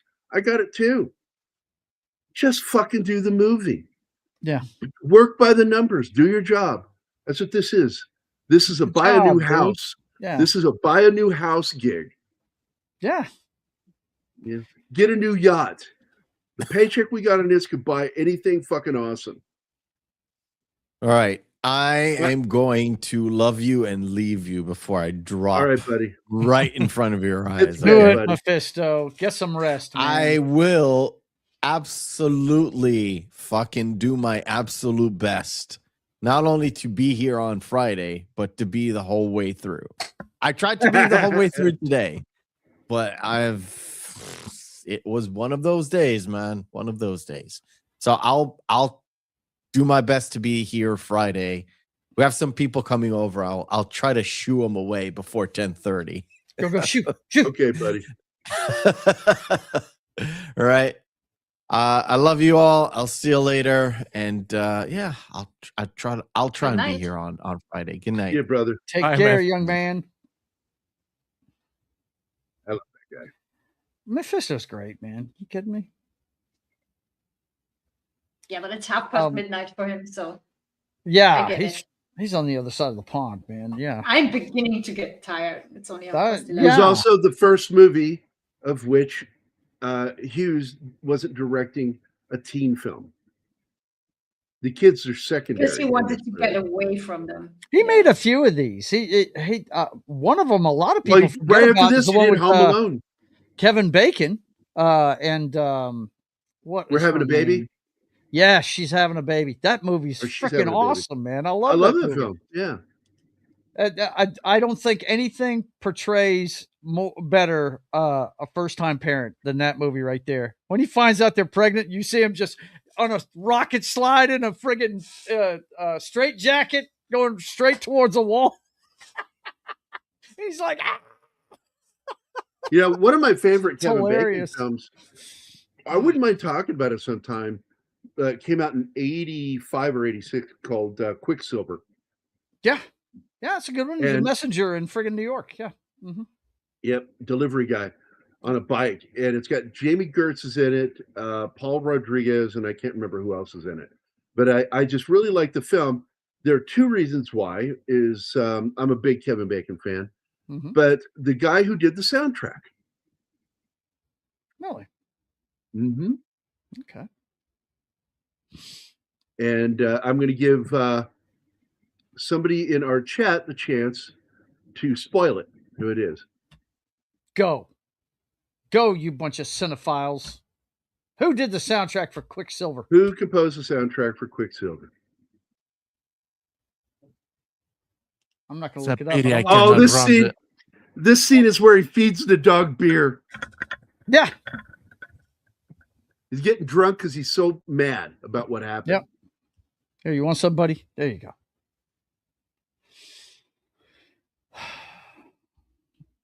I went and saw that one in the theater. The guy has only done a handful of scores. He's mostly known for his keyboard work with a band. What's this? Confused bump down. You're too picky about your genres to know? Whatever. I had no idea you're a snob, Vinkman's girl. There you go. That's who it is. Now, who did Tony Banks play for? Famous band. The Banks? The three Tonys. That's what you just said. The Tones. Oh, man, I forgot Lawrence Fishburne was his nemesis in that movie. There you go. Daniel Velez. Tony played keyboards for Genesis, one of my favorite all-time bands. And he's done other films. He did a Faye Dunaway movie where she's kind of a dominatrix in the Middle Ages. Or not the Middle Ages, it's in the during the Renaissance period. And I like Tony Banks' music. But clearly Phil Collins and Mike Rutherford are what made that band amazing. Because the best songs were written by those two. I love the shot of the school and him pulling up and then fucking having that perfect bang when he stops it. Yeah. And people are like, well, why does it do that? I said, well, what's happening is when he turns it off, because it's still kind of running, it's pushing gas that's forced out of the car. And so it forces out as a big bang, the muffler. That's the movie, Alpha, The Wicked Lady. Fun little film. I often wonder, because I haven't looked back at that movie since I saw it the first time, but I often wonder because it's so similar to the way the Three Musketeer movies were directed from the 70s and 80s. And they did a final one in the 90s, and they weren't going to do any more after that because Kinnear died from an injury on that movie, and the director didn't direct any more movies after that. He just retired because Kinnear was like his best friend. Yeah, talk about Greg Kinnear. No. Okay. English actor, comedian, and actor. Okay, gotcha. You done sent me down Jamie Gertz rabbit hole here. Oh, Jamie Gertz was in so much in the 80s. She was. I think the last movie I saw her in was Twisters.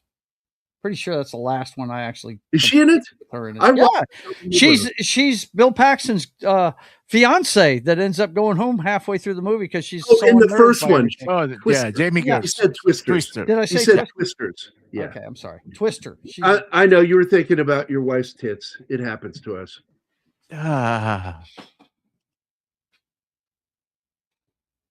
And the And of course, that's a weirdness reference. returns. That is the reference to titty twisters, which are Titty twisters. a mean thing that we used to do when we were kids to friends. Also, take a bow was another terrible prank we would do. Do you remember that one? No. Yeah.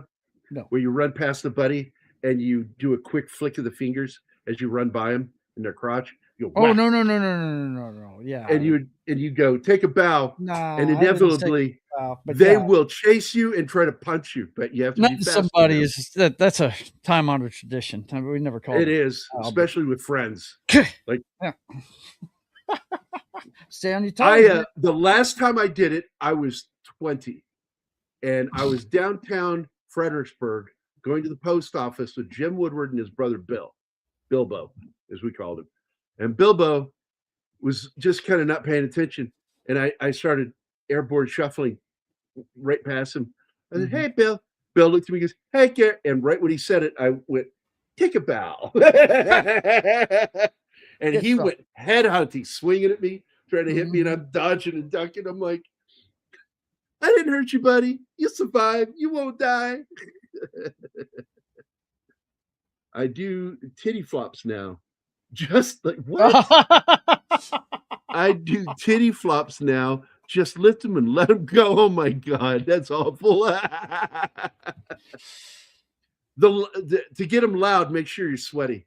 Dude, come on. There's another English actor named Kinnear. That's his son. The guy that was in the Bond films is Kinnear's son. And you can see it in his face. It immediately gained a plan for TV show. Yeah, and that show is awful, dude. I watched it. It was not good. When Bob and Cindy die in a car accident, he is named the guardian of Tia, Miles, and Maisie. The show was, however, not received well by TV critics or audiences, to be honest. That was really fucking dark. Cannon gave Michael Winner the money to do The Wicked Lady after he did Death Wish 2, which was actually a good film. I like it. For sequels, I like Death Wish 2. Then he did Death Wish 3, which is okay. Classic, do a film for money, then the one you want to do, dynamic. That's the way a lot of directors used to do it. Josh used to do that. He would do TV, save up from the TV shows he did, whether it was Hercules or Xena, and use that money to help fund a film he wants to do. In fact, that's how he partially funded If I Had a Hammer, which is about the night the Beatles appeared on Ed Sullivan, what was happening on the other side of the music world. And the Chicago 7 was part of the plot. There we go. This is the scene that led to Home Alone, that inspired it. His reaction is what sold the idea. When he keeps opening it and she's not there, and then finally he opens it a third time, and suddenly There's three dudes there. Yeah. Three dudes there that I was aren't like, there, what in the hell is this? In his little mind, that's what he's imagining. And he drops it and goes, "Oh." And that's Home Alone, man.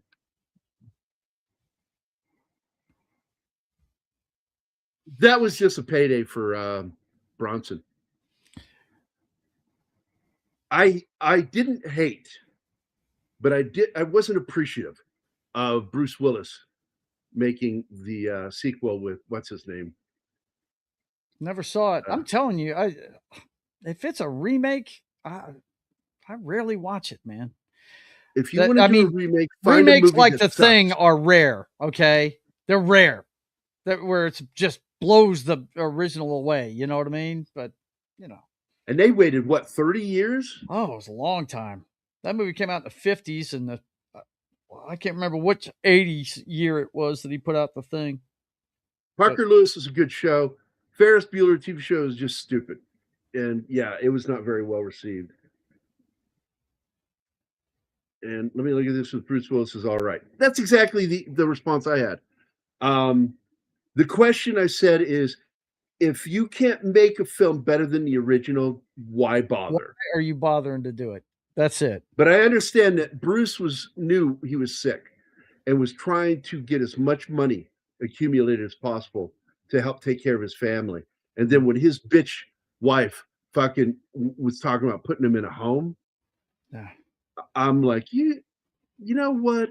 Fuck you for talking about doing that. And I hope the kids fight her on that. Yeah, the best films to remake are films that weren't so great. It was a great story, great idea, but it didn't work. That's the kind of film you should remake. Yeah. Do it right. I like to see with the beer and he gets the wrong hat. Yeah. But he it's gets sort it of back like, somehow. He gets it back somehow. yeah, sequels tend to be okay, not great for the most part. Often just not good, but you get this rare thing where you get a sequel that's as good, if not better, than the original. Godfather, Empire. Yeah. Empire Strikes Back. Why? Because I just forgot his name. Kirshner. Lawrence Kasdan. No, right, not Kasdan. Not Kasdan. Okay. It was George Lucas's one of his film teachers, and for him to come on and direct it, he had it in his contract that George could not backseat direct. Irving Kirshner. Irving Kirshner, is that what you're trying to say? Irving Kirshner. That's it. Irving Kirshner. I was trying to figure out what word you said, and I finally pieced it together. Irving Kirshner. There, the drill bit going through the door handle. Yep. And it's standing there. This is dark. How dare you? My English is impeccable. I think the best sequels are the ones that don't try and just mimic the first one. Like Aliens, I've always thought was a really effective sequel to Alien, but it's not the same genre, you know. The first one's a horror movie in space, and the second one is an all-out 80s action flick, man. It's awesome. Yeah, the first movie is a haunted house in space. Right. You know, this thing is it's hunting them. I don't know. And the second one is a Vietnam movie. Oh no, it's not. Which not. pissed me off when he said that. Yeah, when he fucking said that. But it's great. I love the military aspects of it. I think it's awesome. But another one just recently that I just watched with the clients not too long ago. I told Foxy I got to show it to her here soon. Is The Accountant 2?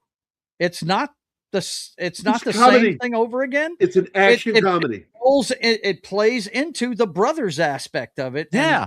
How they get along, and it's awesome, man. I loved it. I was sold on that movie. Still haven't watched it yet. I plan to watch it with Anima. Yeah, you need to. It was when they're on top of the mobile home, and he's like talking about sun lotion. Yeah. To 21, I think is what they're using. He says, getting cancer from tanning and such. He's talking about all that shit. And he goes, "Really? Giving you statistics. Can I have some?" And he hands it to me. And he just fucking flings it. Not happy. Yeah. Here's my favorite scene from this movie coming up when he reveals that he has the guy handcuffed in the with trunk. tape. Did you do something to him? Yeah. No, she says, "What did you do?" And her face lights up because she knows that he punished him. That's when she starts liking Uncle Buck. Yeah, Aliens fever dream. It is not really part of the franchise or the next one. Alien 3 was the last Alien movie I watched. I haven't watched any. And since. I don't like it. I don't like that one. I don't like. I was so pissed when they killed Newt and Bane's character, Kyle Reese. Kyle Reese. I was fucking pissed. Dwayne Hicks. Yeah, Corporal Hicks. They should have gone into orbit and nuke the nuke the site from orbit. It's the only way to be sure. What a lot of people don't know with Terminator 2 is that was originally his idea for the T-800, was that it was a polymetal liquid, and he could go solid when he needed to or go liquid, but they couldn't figure out how to do the effects, and so he switched it. But you're right, Slasher Fred. That is definitely one that fits into what I was talking about. They don't recreate the first one. They do something better with it. Yeah. Remake. That is what T2 is. T2 is a remake of the first film. Now, where it didn't work was in Escape from LA, where he did a shot-for-shot remake of Escape from New York, but then made it campy and stupid. And thanks. and I love Cliff Robertson. He was terrible in that movie. Stacy Keach, another actor I love, terrible in that movie. The whole trans character was goofy. Carpenter The only didn't thing direct good in that film- that one, did he? There are two. Yes, he made that movie. He And really? Kurt Russell were just doing their thing. The only two good things about that movie were Bruce Campbell as the Surgeon General of Hollywood, or Beverly Hills, and the fucking rock theme, where they took the theme from the first movie and put guitar and real drums to it. Oh wow! And it was like, holy shit, that was good. Yeah, well, he was always good with the musical end of things. There he is in the truck.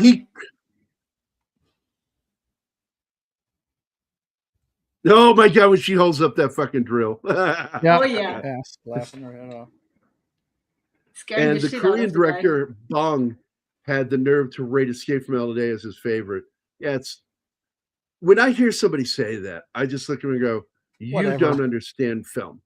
You don't understand structure, you don't understand story, and you don't understand character and character arc. Or you know, If you don't think even that was have a to good film. give it that much thought. You just tell them, call them what they are, a troll. They're obviously trolling somebody, because nobody that had any taste at all would say that LA was better than New York.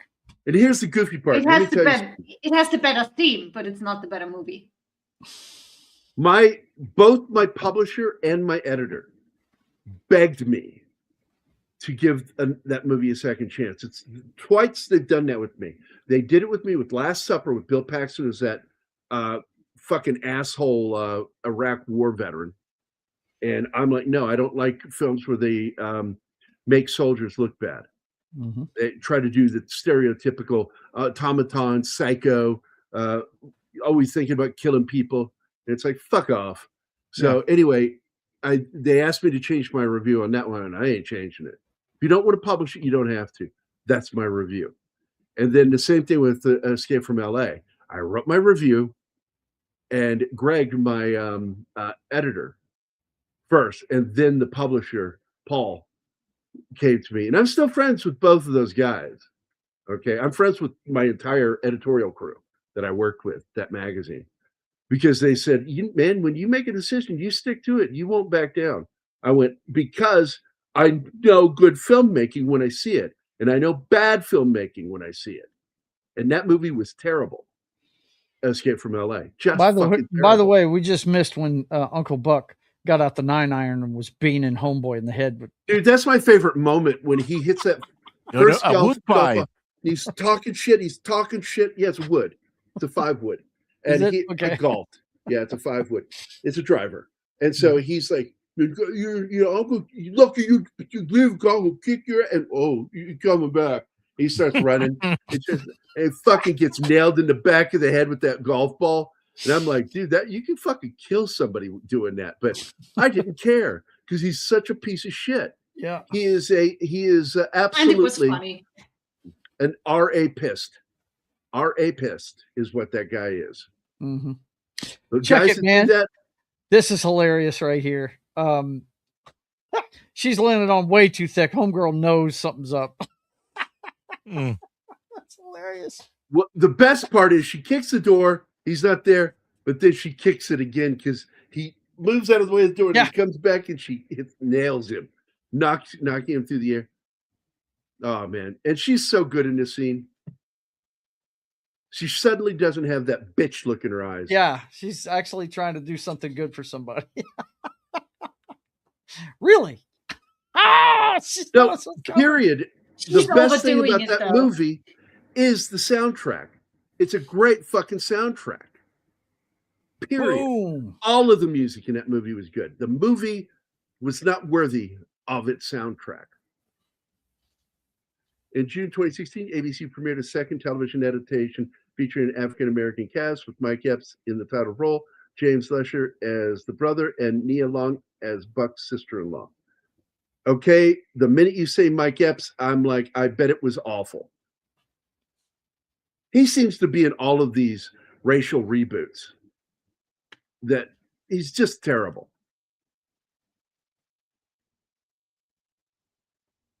Recessive genes.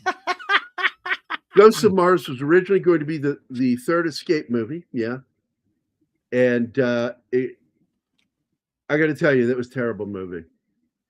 I ended John Carpenter does have a trilogy. Ghosts of Mars was originally going to be, well, yeah, the Apocalyptic trilogy. Yep.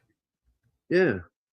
Ghosts of Mars was originally going to be the third movie, yeah, and Omar Epps replaced Wesley Snipes and made you. That was who it was, Omar Epps. Now, Omar can fucking act. Omar is a good actor. Mike Epps, not. No. Okay, I looked up the 2016 series and it had a rating of 4.2. Yeah. Ouch.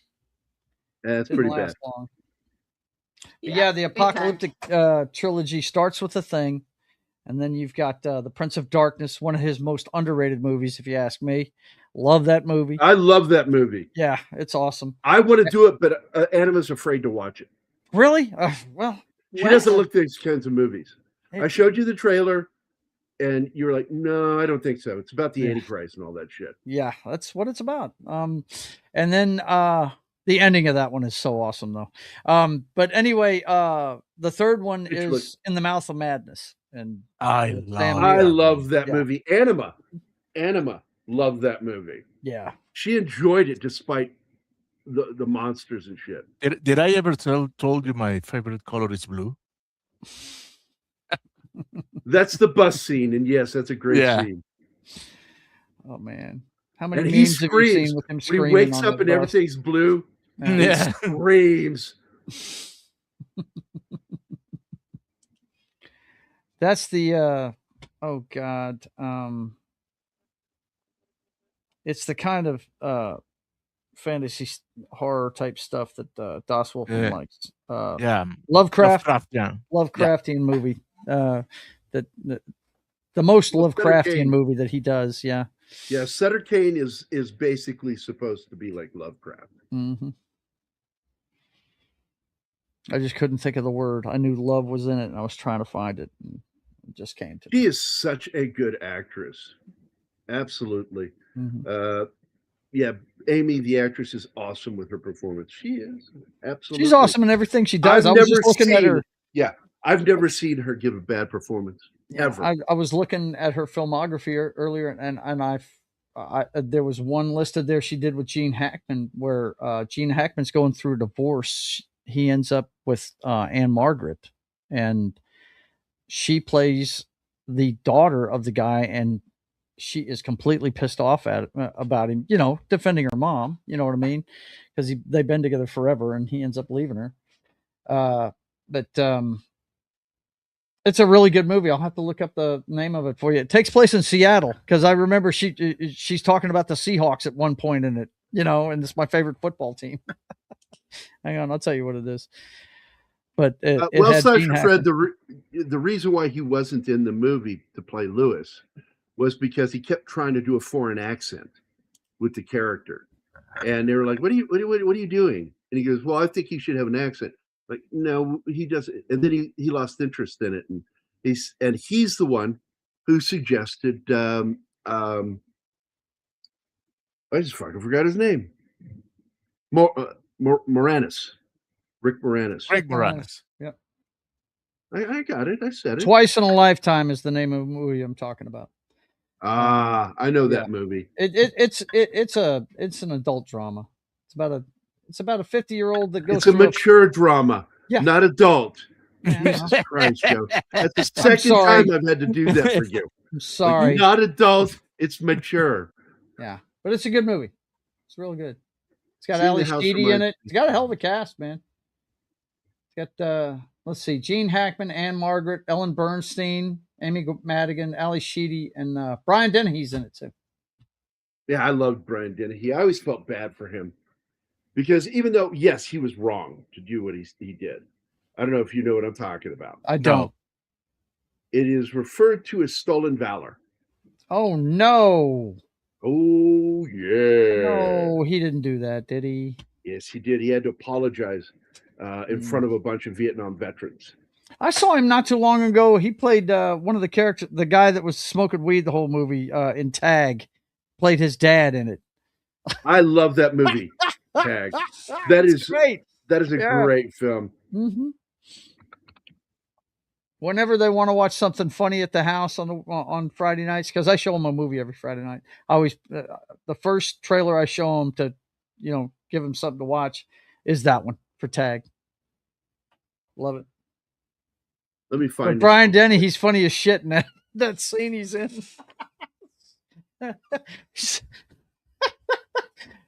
Homeboy says, "Yeah, I'm gonna call and get us some more weed." And then somebody knocks at the door as soon as he picks up his phone. Then he goes, "God damn, that was fast."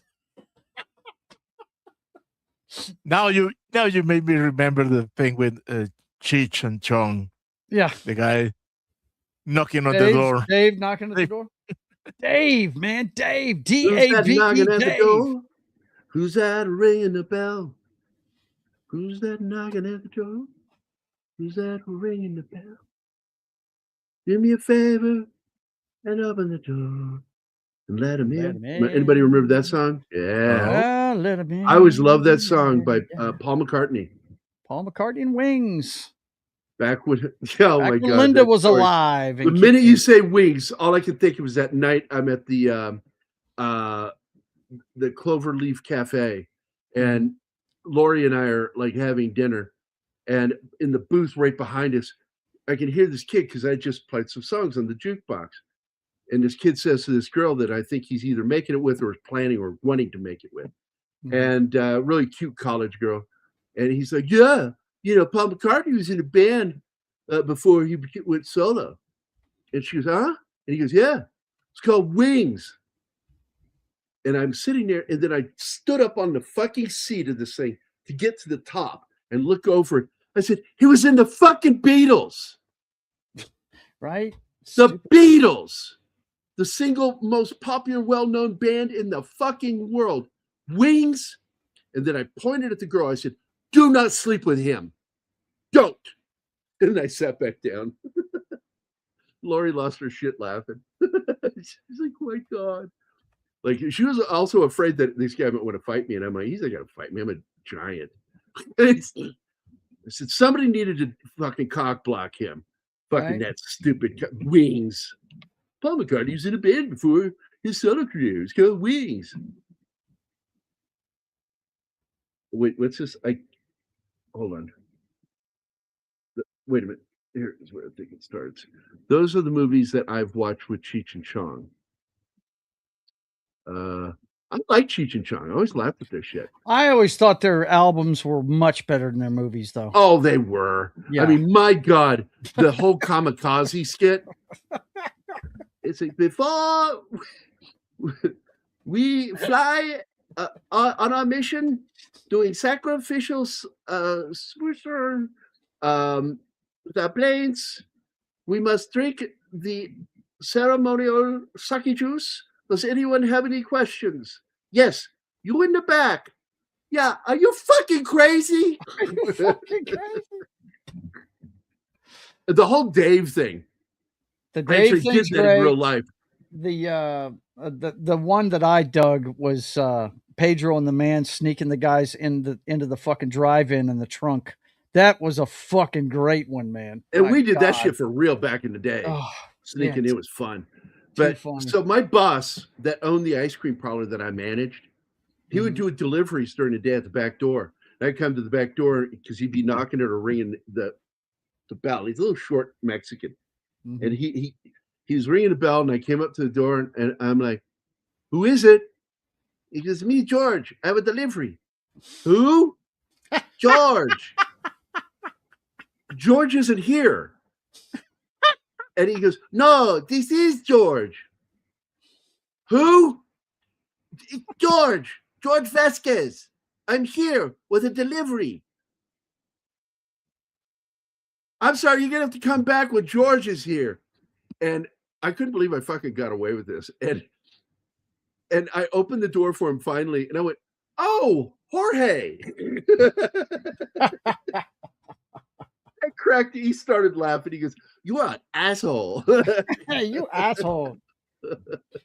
Oh man, that's funny. I love that guy. So movies about Cheech and Chong. Ha ha ha! Fucking vodka man. Oh man, this is stupid. I cashed it to the hamburger dude. What? You gave them our money? He gave me the check, man. Yeah, good stuff. Mm-hmm. 6 is here? I haven't seen her. Reed's here. I see Reed. It's good to see all you guys. Yeah, I love it when the gang's all here. Yes, there she is.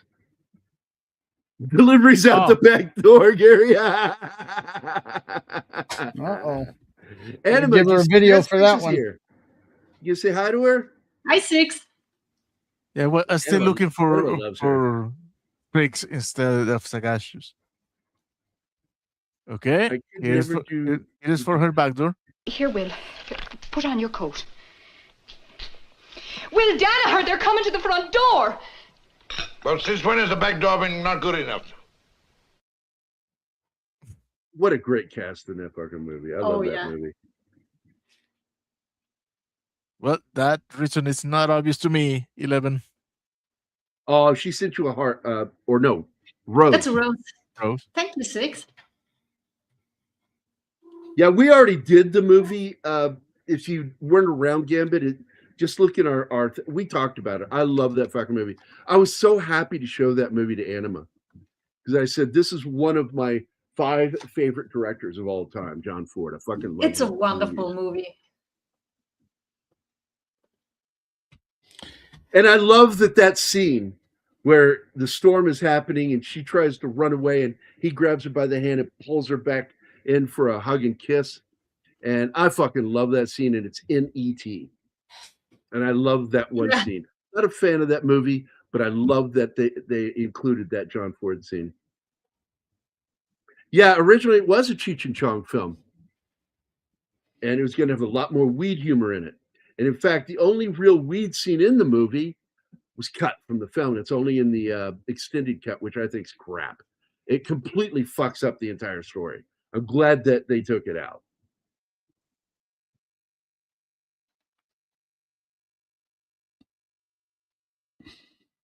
Yeah, everybody's showing some love for Anima and for Six. I love that.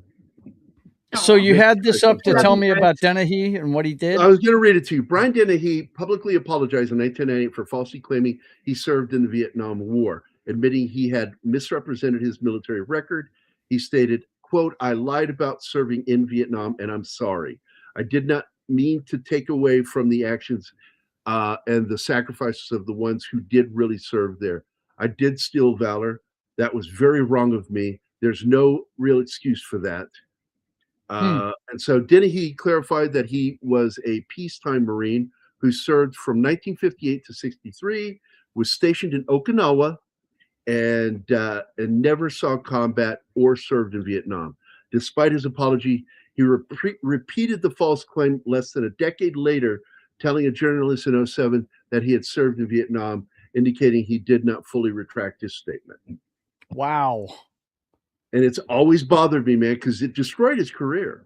I was fixing to Hardly say. get any work after that. He was in a bunch of stuff, and then all of a sudden, boom. He just I love the dropped 2 FX movies.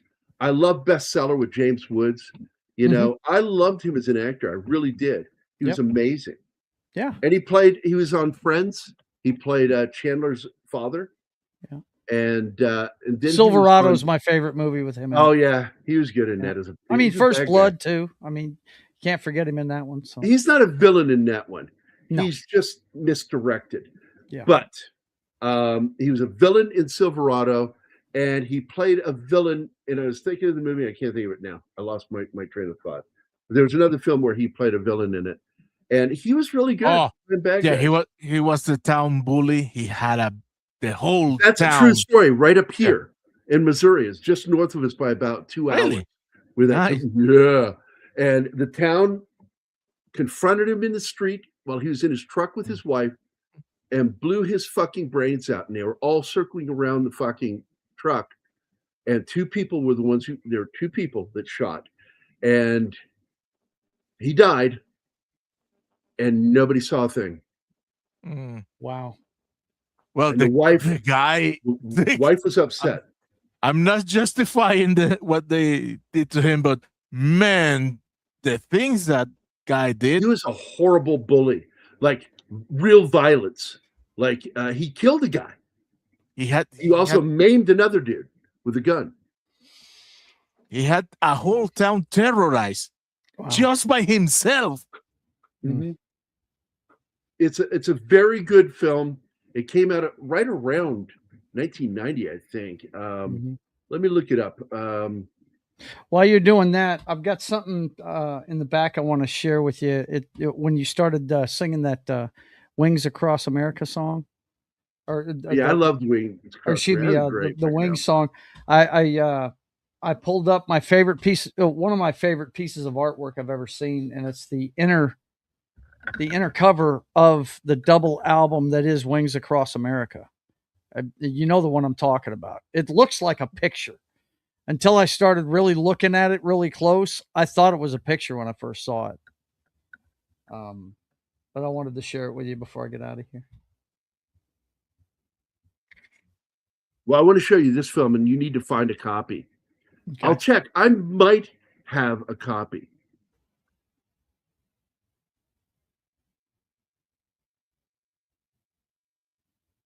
Copy of what? The Bully movie. I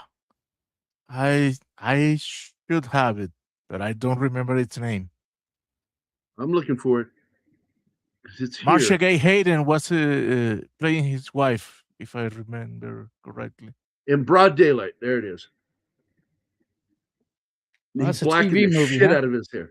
Yeah, made for TV. But I think it did a fairly good job of depicting how fucking evil this guy was. Yeah. In I'll broad daylight. I'll check it out. Yeah, good cast, good acting. This was the other poster, because when you go to the town, it looks a lot like this, and it has a water tower. Okay. Right about here. Mm-hmm. And I thought it was nice they found a town that was similar in looks. Mm-hmm. But absolutely, 99? it was based on a true. Chris Cooper's in it. Wow. Oh, yeah. 1991. 91. Okay. You got Marcia Gay Harden in it, too. She's a good actress. Yeah, he just said this this woman has been playing a parent since she was in her teens. What? She just looks, you know her from the Lawyer Show with her son that's like Columbo, figures crimes out. Oh, yeah. She was born to play mothers. Yeah, she just looks like a mom. She has those stern eyebrows. She's funny shit. She's got great comic timing. Yeah. Just outstanding. So let me go see if I have that movie real quick. I have 3 main folders. Well, anyway, I got to go. You be good. All right, buddy. 5:30. I'll message you about if I have the movie so you can get a copy. See ya. Yep. All right. Later, man. Guys, be good. Hasta. Bye. Hasta la vista, baby. No, he says hasta la pasta. Okay, it's not in that directory. Let me look in this one. Movies 2.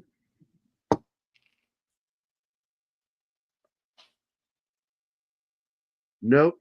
Go to the third one.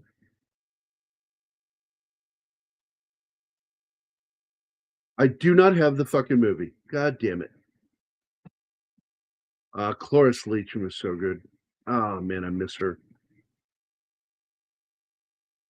She could do anything.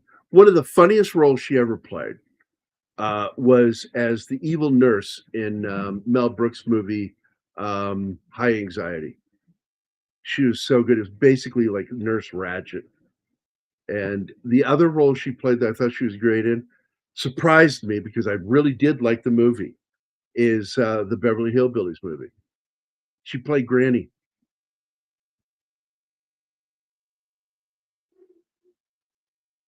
Yeah, in broad daylight, yeah. Yeah, Gambit, highly recommend you checking that movie out. I'd like to hear what you think of it. Daniel, I hope you're having a good day. I hope you had a good time watching the show today. All of our yucks. We yuck it up. We have fun. We're friends. We like to fuck around a little bit. And don't forget, man, if you did already subscribe, check your subscription. Always do, because YouTube, they've got it out for shows like ours. You know, I don't know why. Sadly. We're fun. We're fun. That's We're the about problem. You're not allowed to have fun these days. I love the original Roadhouse. Absolutely. It's goofy as shit. But We did have one too. it's so goofy in just the right way. And I fucking love that, man. It's good shit. Did you say Roadhouse? Yes. Like Roadhouse. Peter Yeah. Griffin. Roadhouse. Roadhouse. Wait, we have that I clip, love right? it. Well, not on here. I had to take it down for other stuff. Ah. But I think I've got it in here somewhere. Let me look real quick. I think it's in my videos directory. Dude, Videos. once I found in YouTube a compilation of moment of Peter Griffin saying Roadhouse. Like every time. Yes. I have a bunch of them from the disco. This is one of my favorites. I'm going to go ahead and play this one. Oh, and I like this one too, the Peanuts one. Here we go. Thank you. Sir, I need another $1.25. Is that right? Keep the change. Roadhouse.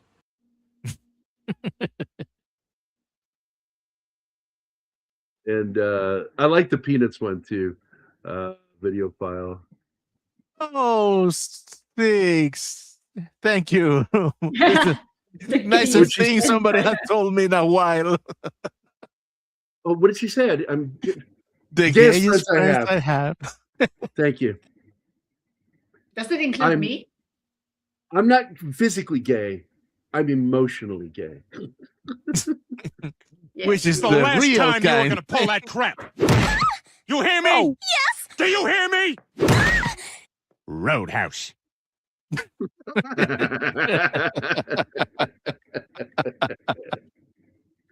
Oh my God. He got too political with this last season. So I stopped watching. I stopped watching South Park for the same reason. He got overly political, going one direction politically. And I'm like, man, I don't mind if you're down in the middle of the road. That shit's funny. But when you start specifically going after just one thing, I have a problem with you.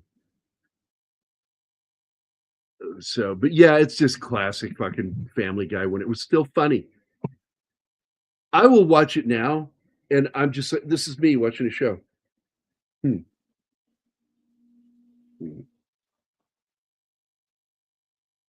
It's just not funny anymore.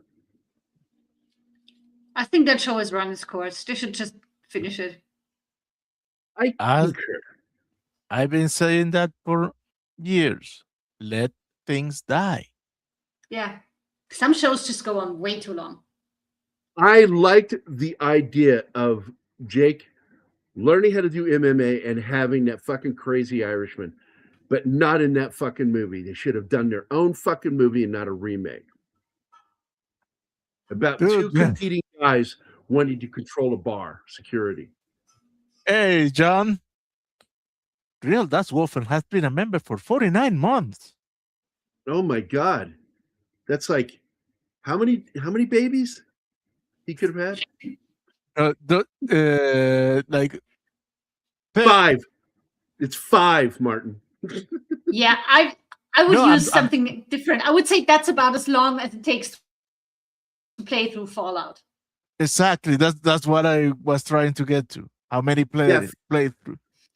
Playthroughs, right? I get you. Oh, dude, and now when it comes to Fallout, I don't want to imagine the run of this Baldur's Gate 3 playthrough. But man, we are laughing our life out. Absolutely. All right, we're going to get out of here, guys. I want to thank Gambit, Snorty, Slasher Fred, Andy Morrow. Wade was here. You just have Wade instead of Wade Nation Gaming. Penny, Read It's by shorter. Nature. 11 Alpha. Tim. And let's see. D. Bud Martin, Daniel Velez, Vinkman's Girl, County Shape or Country Shape Media. My favorite avatar is owned by Country Shape Media because it looks like Michael Myers and James Hong had a baby. He only goes eyes. Only couch eyes. So Balls 83 and Das Wölfen.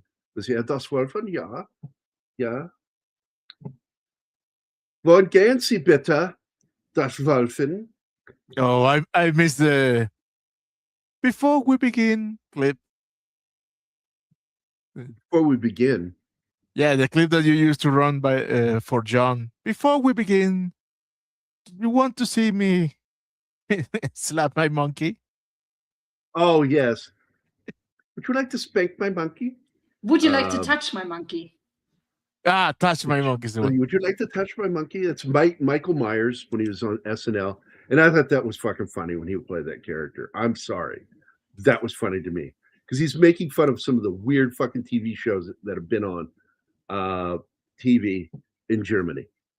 So, member for 40 months. What's up with that? Why has John been a member longer than you? I don't get it. He has been part of the channel Been around longer than before she came here. Yeah. Bullshit. I didn't come here. I got dragged in. Because somebody made a decision. We need more girls, so we do a show with her. And I'm sitting there listening to the show, and my heart just. I'm sorry. Are you complaining? I can't do that. No, I'm just remembering. They decided to do a show with me. When I hear Anima talk, I feel like this. Well, we're waiting. Fuck you. And this one I made just for Anima. She likes it. And so I will play this and then we're going to get the hell out of here. Please, leave me in peace. Please go. Stop smiling. It's not a joke. Please leave. The party's over. Get out. I don't know why she likes it so much. It's a 1983 Disney short, except that it doesn't feature Mickey Mouse as a central character in the story, but Scrooge McDuck. Fucking Scrooge McDuck was one of the greatest creations of all time. All right, we're going to get out of here, everybody. Vinkman's Girl, you take it easy, okay? And try opening your mind to watch some other kinds of movies rather than just that limited kind of crap that you like. Listen to Batman, Get Out. Just All right.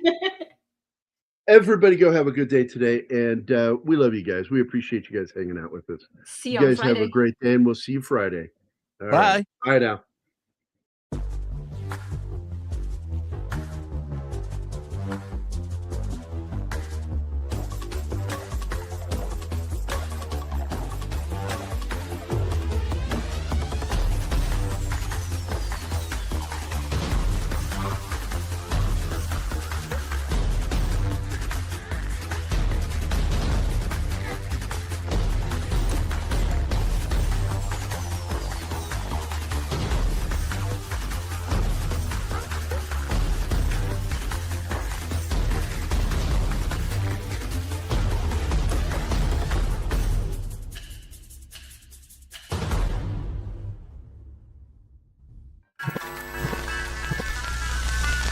Y'all come back now, you hear?